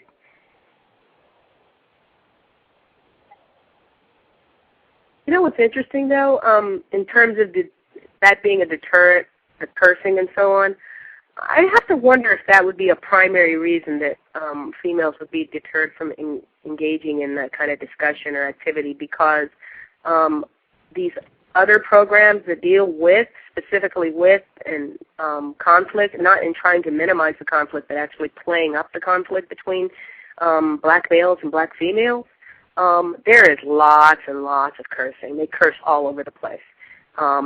Maybe the males do a little bit more cursing than the females, but there's a heck of a lot of cursing, and there are lots of females that show up to listen to those shows. So I wonder. I don't know. We got 2 people hopped on the line to join in. We have another 253, and we have 414. 414.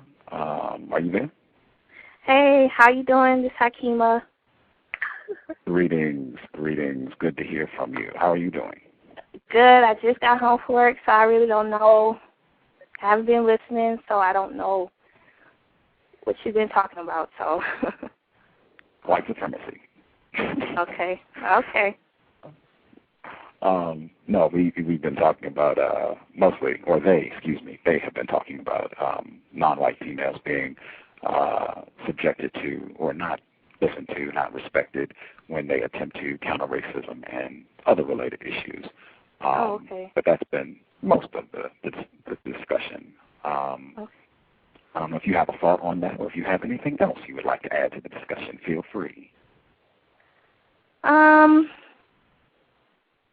don't know if this answers the question, but one thing I noticed about non-white males,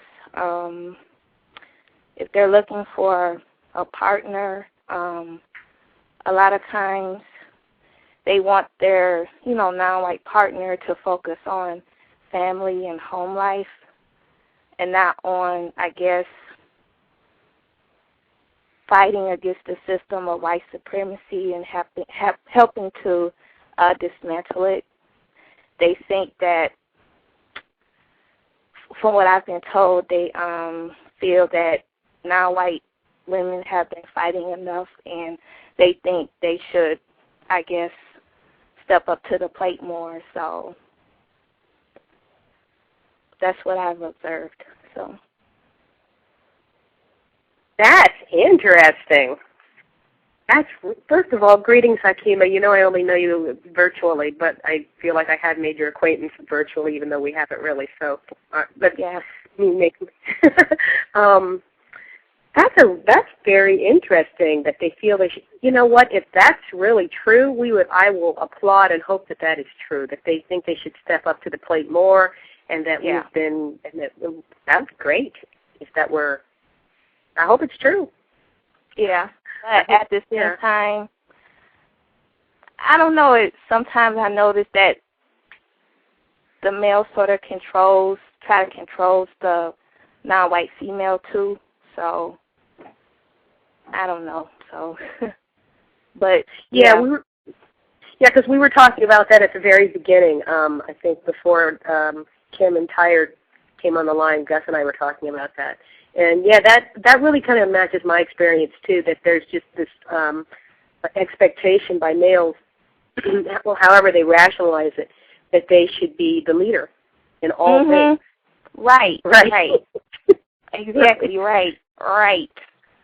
And I've noticed that a lot of non-white males don't want the woman to work because she won't have to be stressed out. She doesn't have to fight, white people at work, and so stay home, take care of the children. She doesn't have to be stressing out about, Right. See, what's interesting about that is I agree and disagree, because that part I agree with. That part I agree with, because I noticed that when my daughter, because I don't want to say female offspring, my daughter was very small when she was 4 or 5. I took off a year from work so that I could spend time with her. I just wanted to spend a year with her and getting her ready for kindergarten. and because I wasn't able to homeschool. And I found, so we had a whole calendar where we went to, story times at all the libraries and at all the bookstores, and we did all that stuff, all those developmental activities. And all I saw there were white mothers who had PhDs and masters. And I only saw one other black mother there, so-called, with her children, and we became friends because we would see each other all over town. This is in Los Angeles, a big city, right? So on the one hand, and all my research, again, with a jaundiced eye, but all the research I have seen is that, females we're not biologically geared to be warriors. Being under conflict does dysregulate our hormonal balance more than males. So to the extent, because my main gripe has been over the years just hearing so many black so-called husbands tell their wife, you're going to work. You're going to work, making black females work, and not even and getting angry at the consideration that the black female might want to stay home and focus on their offspring. There's sort of a contempt for the fragility that females are under when they're mothers and or so-called mothers. And I've often resented that and wished that black males could see it differently. So on that one hand, if they're wanting to take that stress off of us and make our main work our offspring, I applaud that.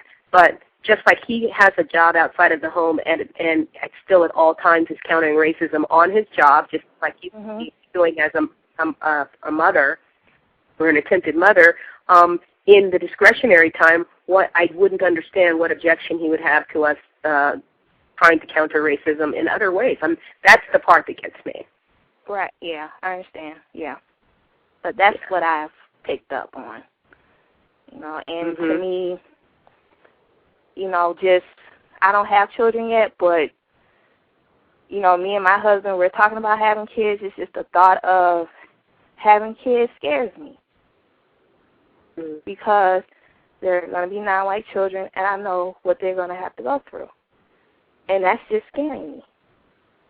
And I'm not even pregnant yet. Yeah, we were talking about just that. Thinking about it. So I feel either way, it still causes stress. Knowing what your offspring is going to have to go through, yeah, it's stressful. Yeah. Yeah, it is. It is. Our other 253, do you have a comment and or question? I agree. Go ahead. I'm sorry? Oh, there are 2 253s, not the Kim 253. Yeah, I can hear you. The other 253. There are 2 253s on now, so not Kim, the other person who has not talked. Question. Do you have a comment or question? I have a question. All right. What suggestions can you offer For to younger non-white people? Suggestions for younger non-white people? Cree, how do you help your offspring counter racism? Interesting question. First, can I ask how old you are? 10. You're 10 years old. Beautiful. My suggestion is to, for the rest of your life, ask questions and never be afraid or ashamed to ask a question about anything that you don't understand. Because the shame and the fear that the white supremacists put into you in asking questions is one of the primary ways that they keep us from learning what we need to know in order to get rid of the system. So no matter what it's about, even if it's not about racism, if it's about how to get your stove to turn on or any class that you have, if it's not clear to you, there's a reason it's not clear, and that person's job is to make it clear to you. And that's at school, your math teacher, your teacher, whatever your teacher is in any area, your mother, your father. If you don't understand something, ask questions. Or what suggestions can you offer younger non-white people? Okay, so now it's my job to make sure that I'm clear. Okay. if we're going to get rid of racism, all of us, okay, the victims of it, we have to understand, we have to want to, and you clearly want to, right? You want to get rid of it. Is that correct? Yes. Okay. But it's still here, and I would imagine, do you think that your mother and father want to get rid of it as well? Yes. Okay. And so do I. And yet all of the older people that you know, we've wanted to get rid of white supremacy, racism, just like you, but we have not been able to do that. So we don't have the ability yet. So the way to get the ability is to learn it. And the only way to learn how to do that is we have to ask questions. There are lots of things that the people who practice racism know how to do that black and non-white people don't know how to do. We don't know how to put satellites up in the air to listen in on their conversations. We don't know how to bring lawsuits ourselves. We don't even necessarily know how to find out whether or not we've gotten a bad grade that we shouldn't have gotten. So we need to learn, and the only way to learn is to ask questions about everything. So what I'm saying, my suggestion to non-white people in order to get rid of the system of white supremacy is to do more of what the older people that you know have do more than what we've done, because we haven't asked enough questions. So we hope that you younger people will ask questions like an AK-47 machine. Questions. Every night, think about something that you want to know and develop a long list of questions and find someone to ask that question of so you can know more. Because the more you know, the more powerful you'll be, and the more you'll be able to counter racism. And you'll have more ability than the older folks who have not been able to get rid of the system, and consequently you were born into it. Did that make any sense to you? Yes. Okay. I would just like to add also, like, listen to what your guts tells you. Listen to yourself, and don't negate it. Don't put it aside because you're a child, because you know you are. I think children are really understand. How would I define logic? Would understand, just listen to what people tell you or answer to you for your questions, but also include what your mind tells you also. Don't just take their word for it, but also ask if what the person is saying is makes sense or not, and trust yourself.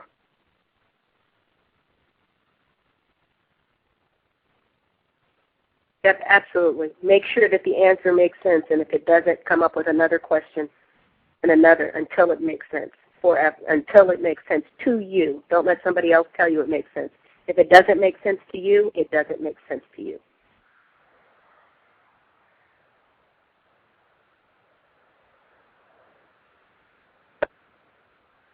Hakima, any suggestions for what younger non-white people can do to counter racism?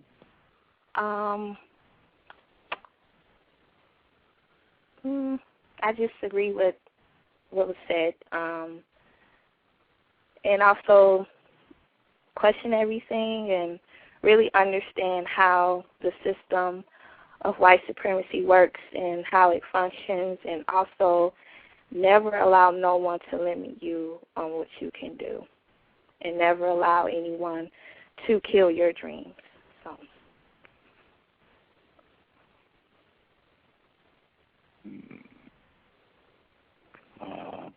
It's Justice X. She should be on the line from Austria if your mic is working. If you have a comment or suggestion for what a younger person can do to counter racism, feel free to add in your 2 cents. This is Kim. I had a suggestion for younger people to help learn more about white supremacy and to help counter that, and that is to be suspicious of white people. I think that if there's a suspicion of white people going on, that it'll help more to understand what's going on and to really see if there is any mistreatment going on, and not to take what a white person says or even anybody says at face value, to use logic and be suspicious.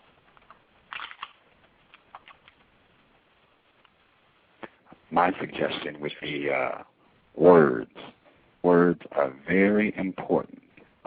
If people are talking to you, answering your questions, and they're using words, and you don't know what those words mean, stop them immediately and ask them what those words mean, and or ask them to speak to you using words that you clearly understand, because I am not 10, but people still talk to me and use words and speak so that I don't understand what's being said. So that's something that I use every day in making sure that I understand the words people use when they talk to me.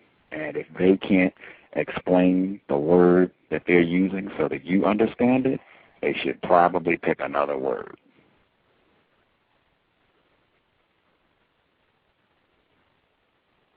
Are you still there, little one? Yes. Did you understand the suggestions that we made? Did you understand what people said to you?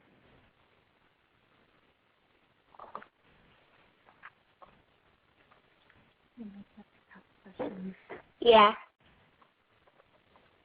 If you didn't, best thing you can do, that's one thing you can do to counter racism, be very honest with yourself. If you didn't understand what we said, it's really, that would be our fault. We would be culpable in that, not you, because that would mean we would need to do a better job explaining ourselves. So if you feel like you didn't understand something, best thing you can do to counter racism is to just say, well, I didn't get this particular part, or I didn't understand what any of you said. You all sound pretty crazy.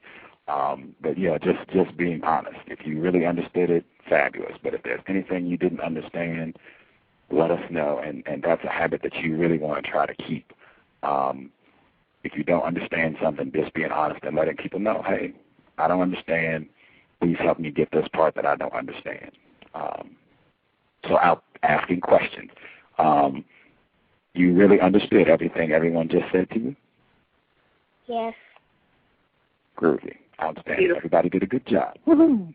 Beautiful. And I would say this, that if you do that, at first people might laugh at you or make fun of you, but if you continue to do that, and always do it to as much as you can. No one's trying to make you do anything that or suggest that you do something that's going to put you in harm's way.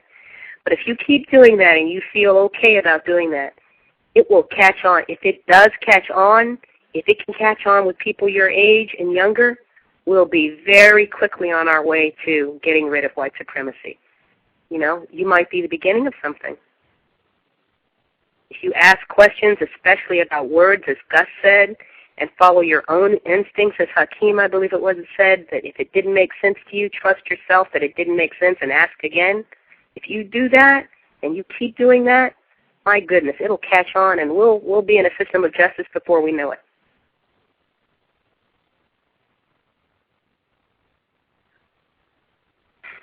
Thank you. Thank you for calling. Thank you. I think that's the youngest participant we have had on the cows thus far, I think. By far. That's fantastic. That's wonderful. I'm sure she's already been mistreated, so she's right on time getting information. Okay, you had to pull me off my high. Okay. Oh, I'm just, I'm sure she's non-white. I'm sure she has already experienced some aspect of this system. But yeah, that's groovy. I'm tickled.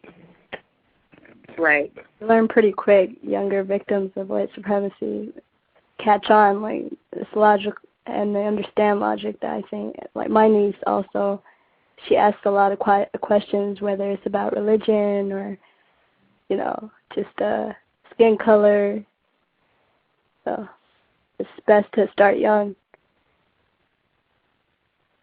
Yeah, can you imagine if she's starting now? Can you imagine she's starting now versus the ages that we started? How much further along she'll be at our ages? My goodness. Hopefully it will be ended by the time she's older. Like Yeah, I don't know. For sure. Also, what Gus said about our brain having to be intelligent to a certain point, was it that you said? After that, it's kind of harder to improve your way of talking. Oh yeah, that's right. I didn't want to interrupt you. I was remembering what you were talking about. Yeah. Please continue. I didn't want to interrupt you. Oh, I'm done. Oh, okay. I just forgot the. I didn't. I don't remember the whole where you got it from or the story that you told me about. Oh. Using language. The kid after party.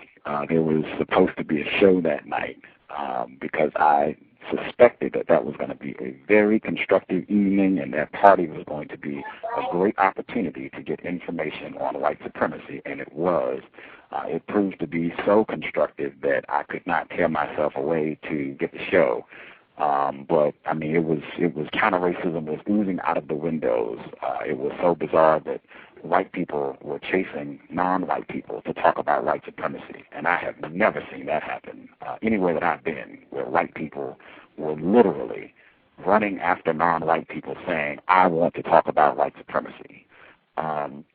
One of the things that came out of that was I was speaking with a non-white female, and she was taking a linguistics class, and she said that there is a critical period, that's what it's called, where if you have not sharpened your skills with language by, it's 16, it's a theory, so it's supposed to be 16. If you haven't got it down by 16, you're going to have deficiencies in language and communication for the rest of your life. And I was saying for non-white people, a lot of us do not sharpen our skills at communication and language, and so a lot of us end up having deficiencies in that area. And that is really something that is key to countering racism, is being a lot more precise about words and language. So, hey, if we can get more folks at 10 to be very precise and particular about language and communication, I think we would significantly improve an area that we have some real glaring deficiencies, including myself. Hopefully that 10-year-old, she will be much better than Gus at communicating the system of white supremacy in 10 years than I am even now, hopefully. It would even be better if she doesn't have to use those skills because we're in the system of justice in 10 years. That would be even better. Oh, yeah. Big ups to whoever it was that helped facilitate that call. Wouldn't it be amazing if no one helped facilitate that call? She just happened to find that herself. That would be pretty remarkable, for sure. Yeah, that was pretty awesome. That was second to Tim Wise only calling the show and chatting with us. Easily the best moment of the cows. Yeah. Wow. On that, in terms of that critical period, I think one thing that would really contribute to that is if we could go back to, and it really goes along with health too, if we could go back to attempted families or survival units, having meals together, sitting down and having meals together. I just heard something that sounded like a click. Gus, are you still there? Yes, ma'am. Okay. Because when attempted families sit down and have meals together and linger after the meal and talk about their days, and and you can talk about news events or what happened at work or what happened at school, invariably the system of racism or the subject of racism comes up. But simply having younger people sit and hear logical discourse from their parents and be included fully in the conversation, I think can go a long way to developing that ability. And I suspect that not having a television in your house will help with that process. Yes, I would also like to add, this is truth, tired, I'm sorry, that nutrition plays a factor also in your brain growth, so eat healthy and eat your fruits and vegetables. And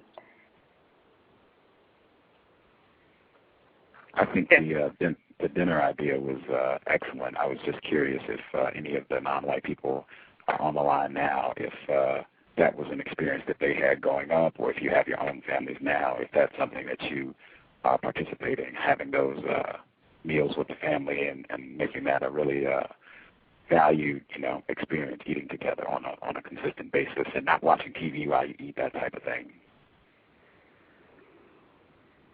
Well, I will have to say, no, go ahead. When I was small, me and my mother ate together.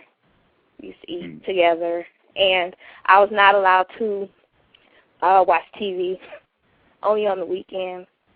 So, and when I was growing up, everything was about study, read, study some more, read. You don't have time to, play.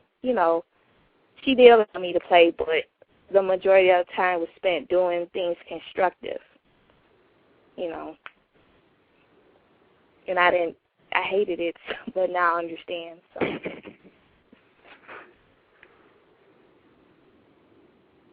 That was definitely my experience, because I come from a generation. I believe it's I'm 48. I'm older than I think everybody else on the line by quite a bit. So there weren't places where you could go and just grab a burger or a taco. So we definitely sat at the table, and dinner time was always at least 3 hours because the meal was over in a half hour, and the other 2.5 hours we talked about the events of the day and the events in news. And my attempted parents included my sister and I absolutely fully in every conversation. And you could tell they absolutely delighted when we were following, if we came to some conclusion that was logical. We never felt like we were some little kid that didn't have anything to contribute. That's definitely something that I think, was very, very, very healthy for me. And Gus knows something about the situation with my offspring right now, but to the extent that I'm able to do that, that is definitely, that she's able to benefit from it. That's definitely something that we do, and there is a big difference between her and her peers. I'll just share it with you. Actually, my daughter has been diagnosed, and she has mental disabilities. Nonetheless, because she goes to a quote-unquote ghetto school, her reading level, her reading comprehension level, and her ability to understand language is only a year less, and she's in high school now, than her supposedly non-disabled peers. And that's simply because she hears a lot of talk of logic, a lot of logical discourse. She sees a lot of reading. She does a lot of reading. We don't have a TV, haven't had a TV for years. And so just having an environment that is quiet and still and able to still your emotions goes a long way to developing your ability to follow logic, no matter how you're born. So that's my response to that.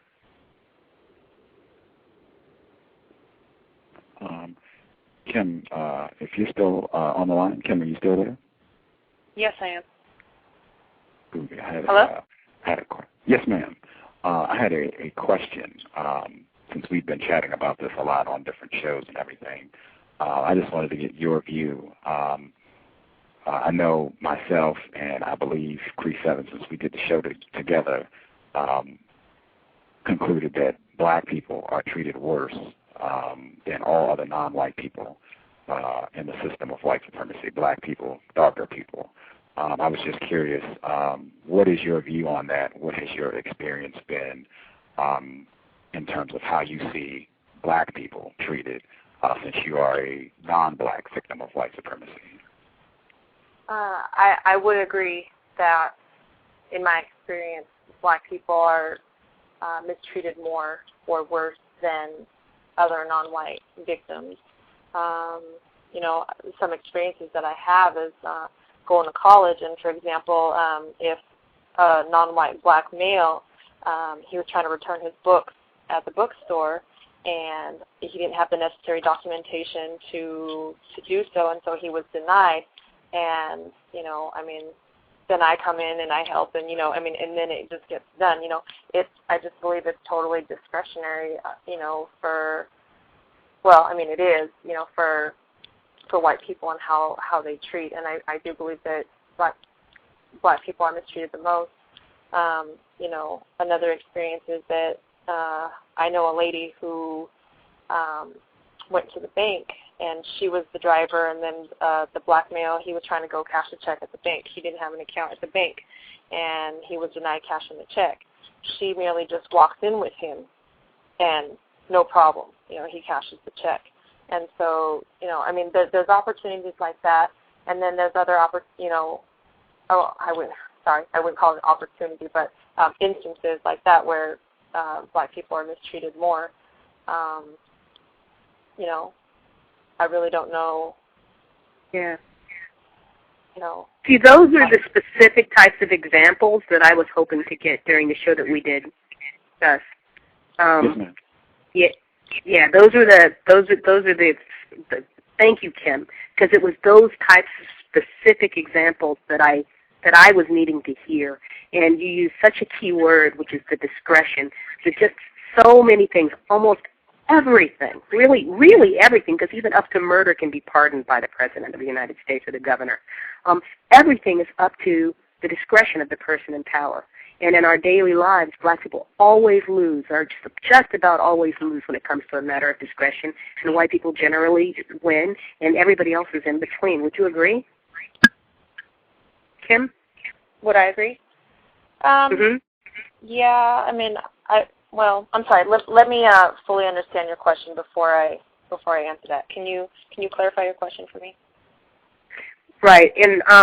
In transactions between people, whether it's the bookstore transaction or the bank transaction, because I've seen the bank transaction situation myself, cashing a check in a store, being allowed to return something. Gosh, I wish I could remember them all. Being allowed to go have access to your funds even though you've lost all your identification. Being allowed to enroll in a school even though maybe one of your transcripts is missing. There are so many opportunities all over the place. How you process a mortgage application.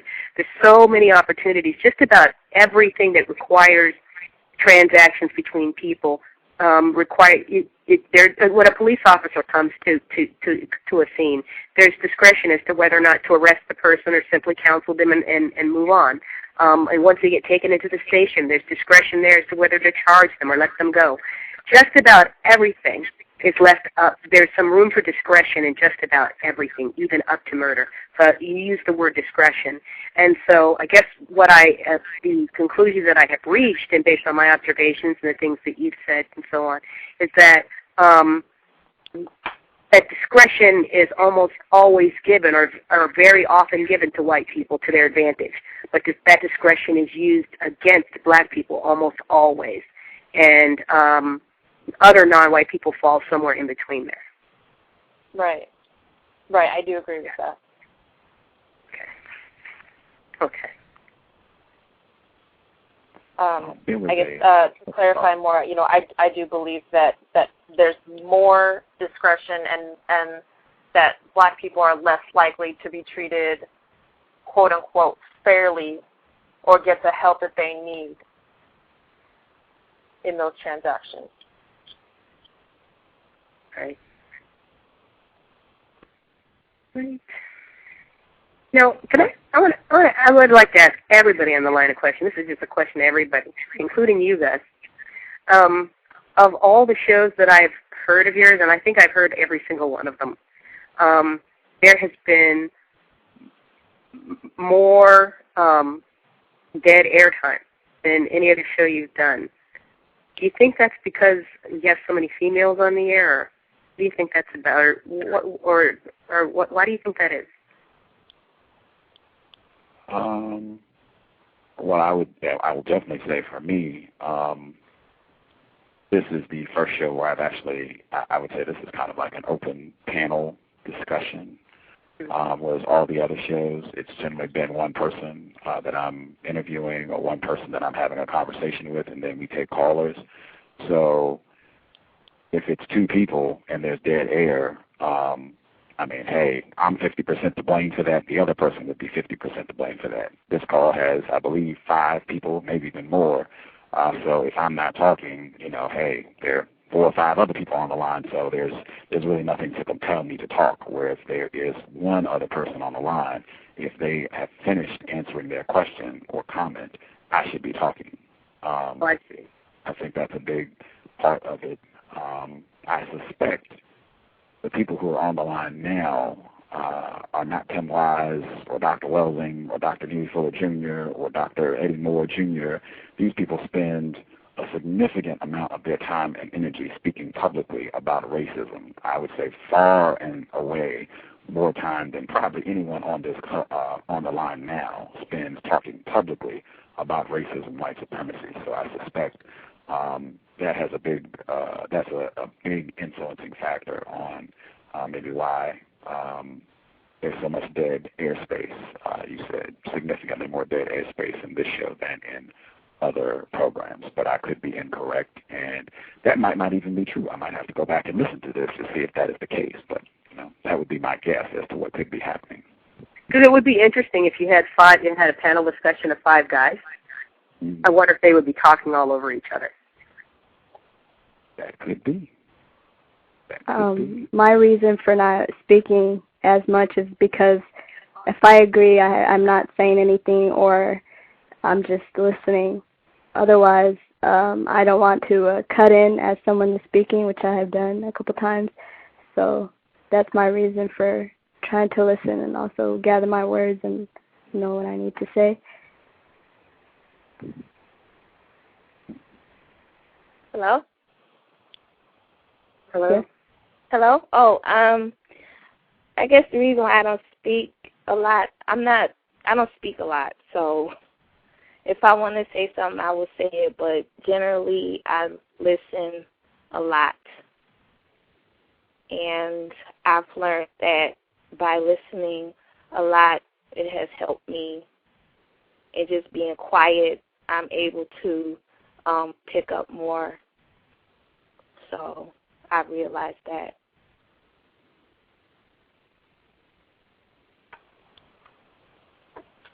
I actually think it's kind of cool. I've been restraining because I probably have more discomfort with silence than the other 2 ladies who spoke, and so I'll usually try to fill the silence. But I've really been working during this conversation not to feel compelled to fill the silence, and I think it's really constructive. Because I think it's a good example and a good model of what you just said. I think it was Hakeem. I'm not sure. If it wasn't, yes. Please correct me. And I have a oh, sorry. Mm-hmm. No, that's another reason.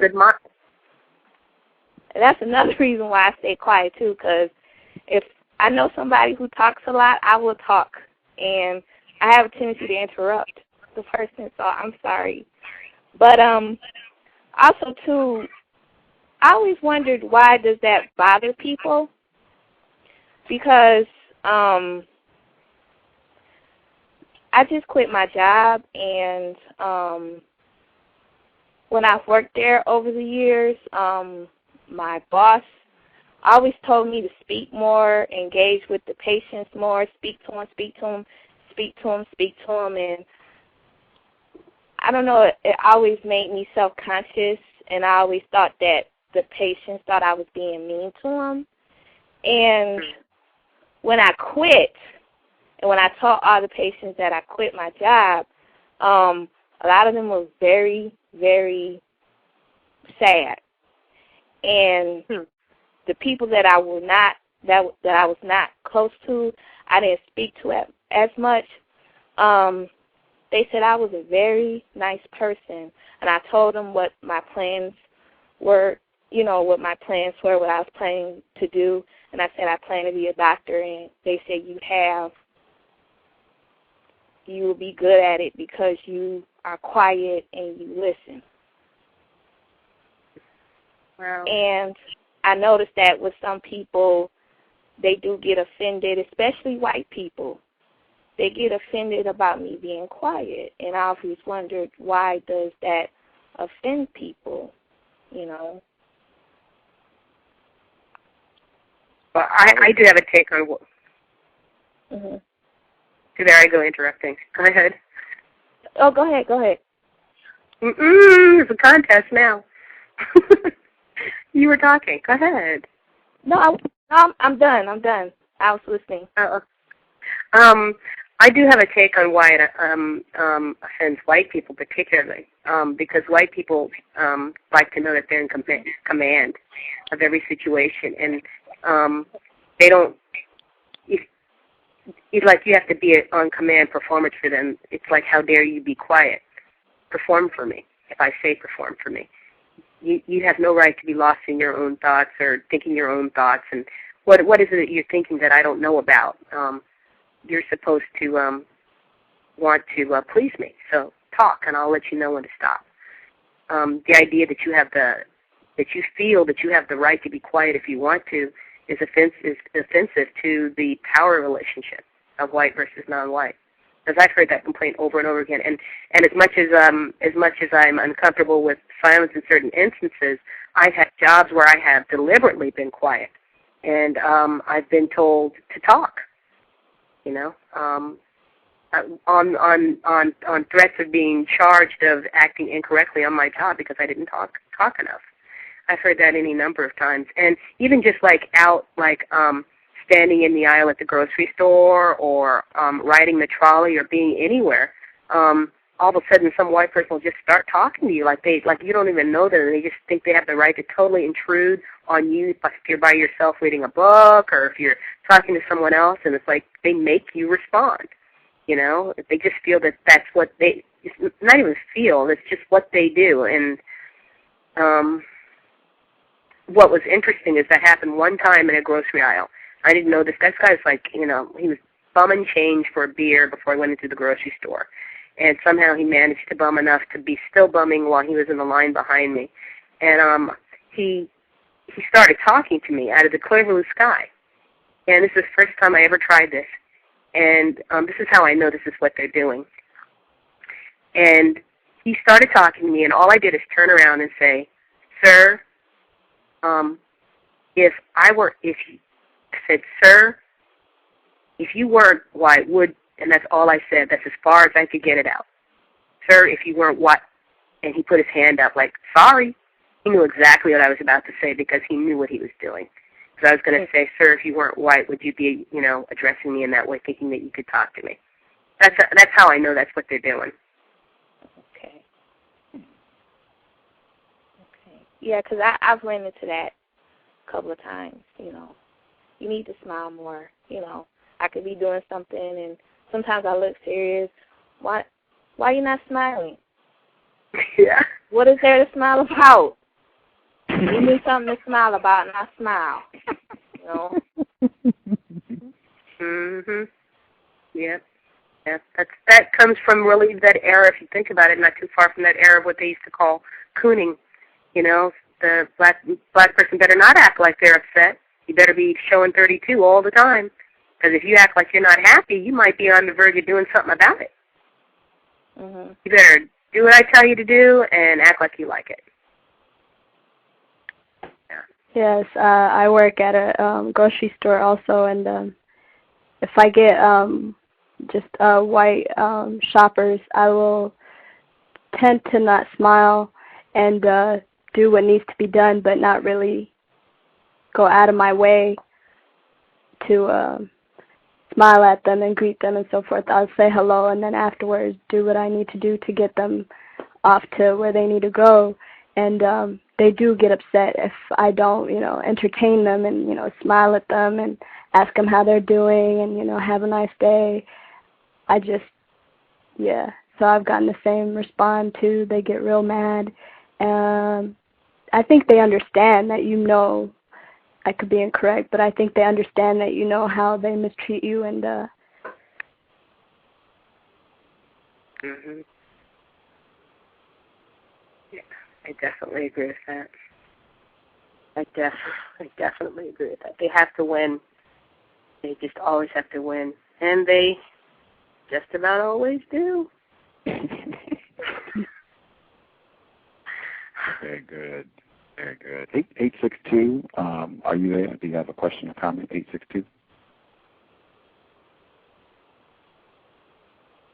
Okie dokie. I know, Kim, I had a follow-up question to what I had asked. There was a black female victim of white supremacy. She listened to the program that Cree and I did with another Asian male, and he was talking about black people being treated worse by everyone, white and non-white, in a system of white supremacy. And she said, this black female who listened to the program, she said that no one has given suggestions for how to correct the fact that black people are treated worse.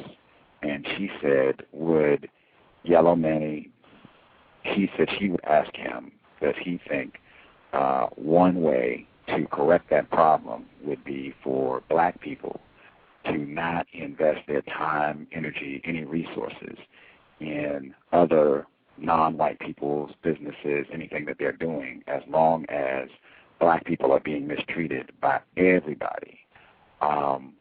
If I could ask, what is your view on this person's suggestion that to correct black people being mistreated by everyone, including other non-whites, black people should not invest their time, energy, funds in anything that other non-black people are doing?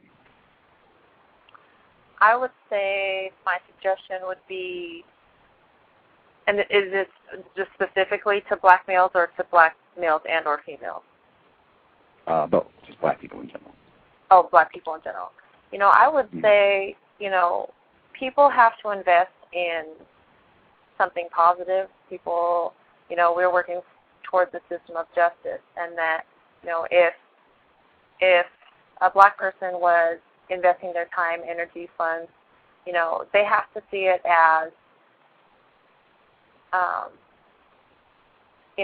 it would have to be constructive.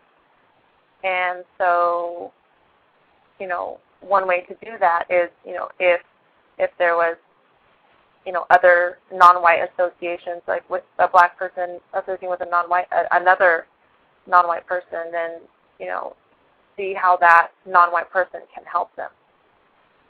See, what opportunities are there to be constructive and promote justice. I just want to be clear about asking this person's question, because I told her I would ask. If I got other non-black people on the program, I would ask. And I plan to ask Frank Wu next Thursday. But her question specifically was, she thinks it would be correct for black people to not invest their time, energy, finances, other resources in things that non-black people are doing. So, like, black people should not, if an Asian person has a business, they should not spend their money at that Asian person's business, as long as non-black people continue to mistreat black people in a system of white supremacy. Do you think that would be a correct thing to do, and that would work towards replacing white supremacy with justice?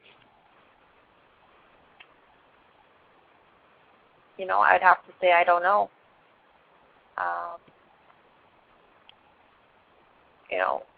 I think that no matter if you were a black person, a yellow person, a red person, if there's resources that you need at another non-white establishment, you may choose to do so. And I guess it's really hard for me to answer whether I think that would be working towards eliminating the system of racism and white supremacy.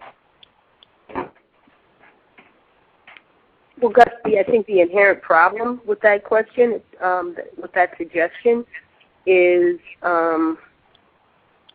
do black people have presently enough resources to where we don't have to go to somebody that's not black to get things that we need, just basic things? I don't think so. I don't think you could come to any other conclusion that obviously we do not have all the resources that we need, even the basic resources that we need on a day-to-day basis. So that would be my answer. So then, if there's a resource that we can't meet, and we have a choice between getting it from somebody white who is a likely racist suspect and somebody non-white who does not treat us as well as they treat other non-black people, but who cannot be a racist, then the logic says that we should go to the non-white person, even though we know they hold a certain amount of contempt for us. To me, that's the logic. As I said, this is a black female. She had that question, and I don't want to put any words in her mouth. I would dig it if she call in, perhaps. Maybe she'll call next Thursday, and she'll ask Mr. Wu a few questions himself, or herself, excuse me. But yeah, that was her thought from listening to the program that we did with Yellow Mammy. So I told her that I would ask any non-black people that came through the program, I would ask to get their view. Yeah, like I said, I'm still thinking on it myself. So, I'm in the same boat with Kim. I don't know. I would have to think, but I do know black people do not have resources that they need or want. We do not have that in a system of white supremacy. So that would severely compromise that strategy, I would think. Now, Gus, this is Kim. I wanted to ask you, you said that black people don't have the necessary resources or even the basic needs or resources. Would you say that other non-white people do? I don't think any non-white person, black or non-black, has control of resources that they need, want, under a system of white supremacy. I think ultimately that's what white supremacy means. The white people who practice racism have control and dominance over everything under this system. So non-white, there might be non-black people who have better access to things than black people.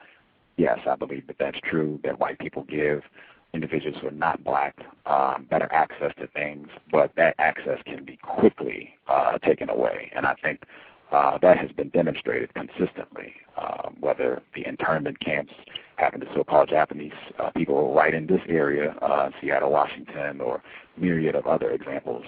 Those privileges can be revoked at any time if you are a non-white person. Right. I mean, I think that's indisputable.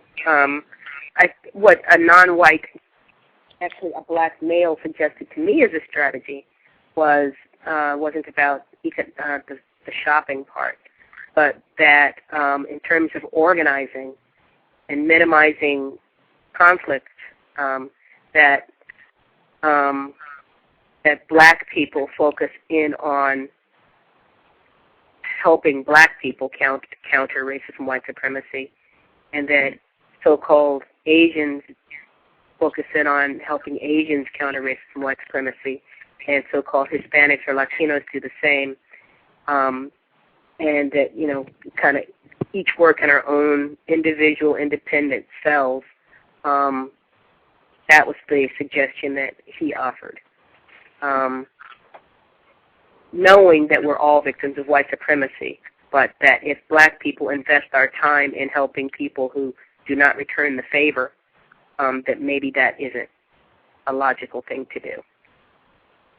What do you think of that, Kim? And what do you think of that, Gus? Now, if I understood correctly, then you're saying that Hispanics would only help Hispanics, blacks would only help blacks, Asians would only help Asians. Is that correct? Is that the suggestion?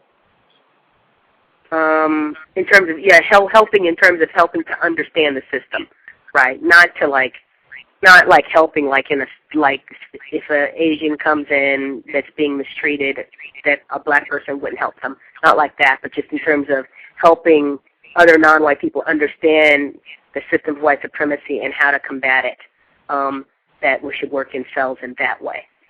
So that, if, for instance, in his suggestion, there wouldn't be anybody on this call if we could help it except for black people. That would be his suggestion.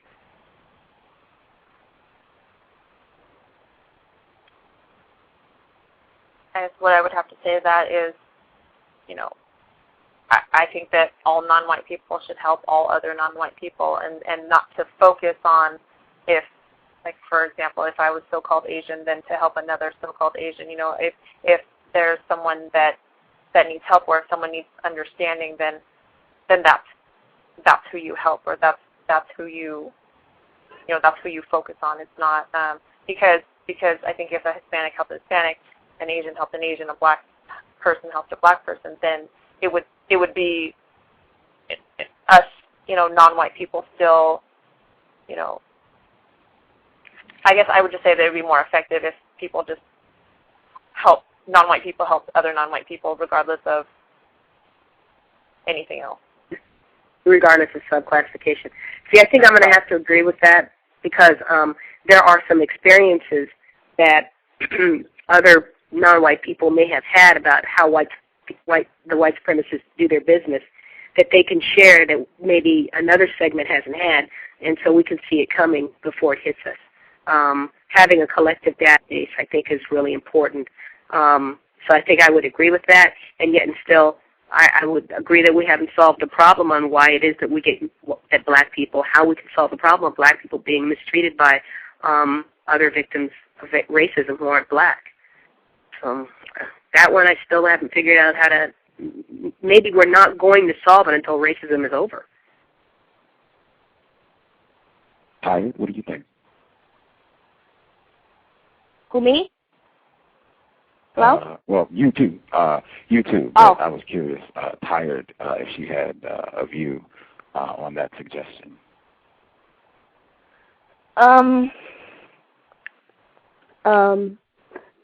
As far as not shopping at a certain grocery store or restaurant, I don't think that it would be constructive to not go to a non-white or a non-black grocery store or any other place that has resources. But I think the problem comes to black people are the most mistreated, and whether or not we need to acknowledge that all non-whites need to acknowledge it and talk about it, and not just say we're gonna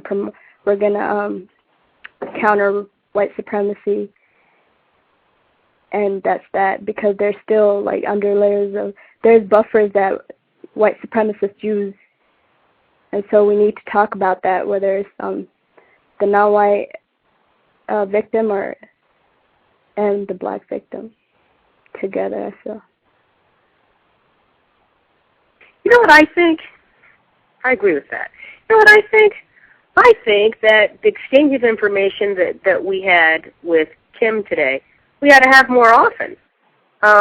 Which is, I think that may be the way to address it, is we ought to have other non-black victims of racism, have discussions with them and ask us to give us specific instances of when they've seen a white person use discretion against a black person because they were black, that they did not see used against, say, an Asian person or Hispanic person, so that the next time that a black male goes into a bookstore and wants to return his books without a receipt, he can say, is that the policy that you use for all of your customers? Because I have reason to believe that it's not. Because until we have that information, then we don't know what to say. We don't have a foot to stand on to challenge our mistreatment. So if we can get more non-black victims of racism to give us instances like that, I think that would be very constructive. That's how I would combat it. I would like to say something also. I think what would be a good thing to do is also learn about other cultures, non-white cultures, instead of believing what white people say about Asians, Native Americans, because I noticed that a black person may believe an Asian person is this way based on what white people have said, and I've noticed how an Asian person may believe what a Mexican is based on what the white supremacists have said, through media, National Geographic, so that would be one thing that may help.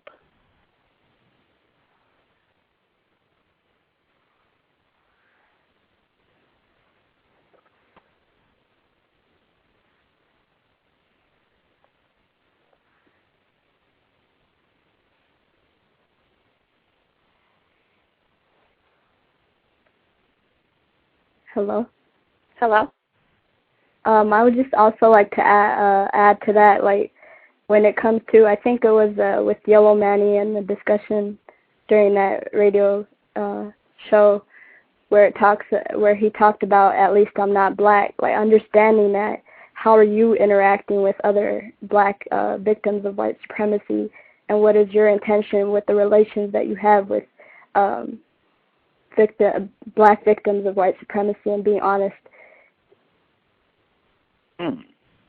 What do you think is the most constructive way that a non-black person can relate to a black victim of white supremacy?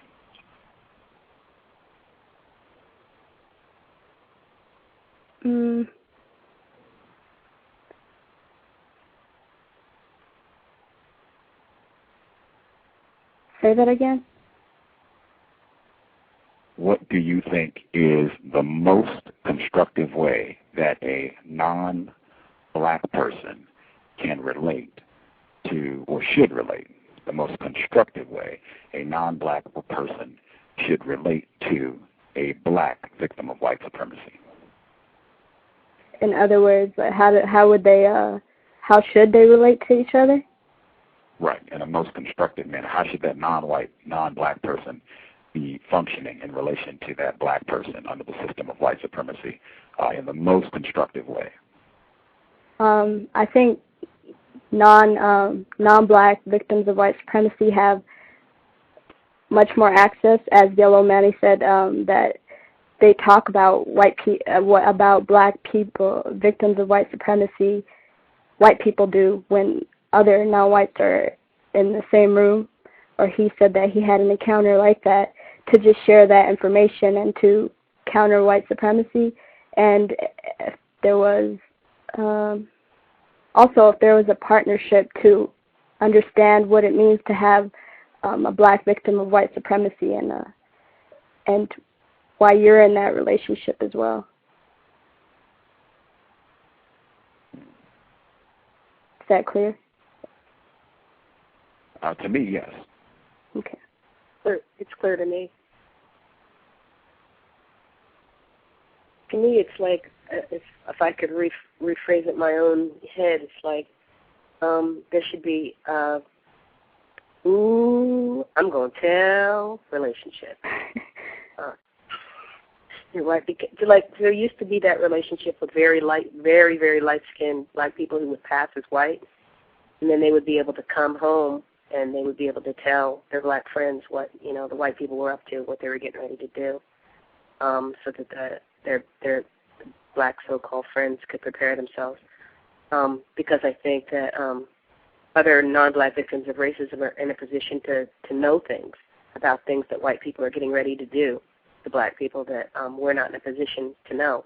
Because if, as Yellow Manny said, white people feel comfortable talking all kinds of head about black people and using the word nigger repeatedly around other non-black victims, that means to me that they're probably hearing other kinds of information that's coming down. So, like if there's a promotion that's coming up and they're not going to post it to the last minute for this reason or that reason, or they're going to put in effect some sort of policy and make and not widely disseminated so they can catch people, so they can fire people, or whatever it is that they're doing, that these other victims of racism who hear this stuff can come and tell us.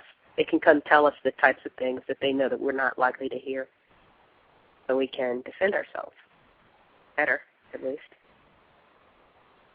correct. It should be an alliance, I feel like, encountering the system of white supremacy, like as much as you can do to help the other non-white victim or black victim to understand it and, yes, just counter the system. Wow. This has been a most constructive, enjoyable conversation. Probably one of my more enjoyable programs that I've had. I don't feel like I talked very much. I probably talked a lot less this show than I have all the other shows I've done. You'll perhaps have to do this again if you all are down and we can coordinate schedules, which can be tough for victims. But I would definitely enjoy being able to have you all back to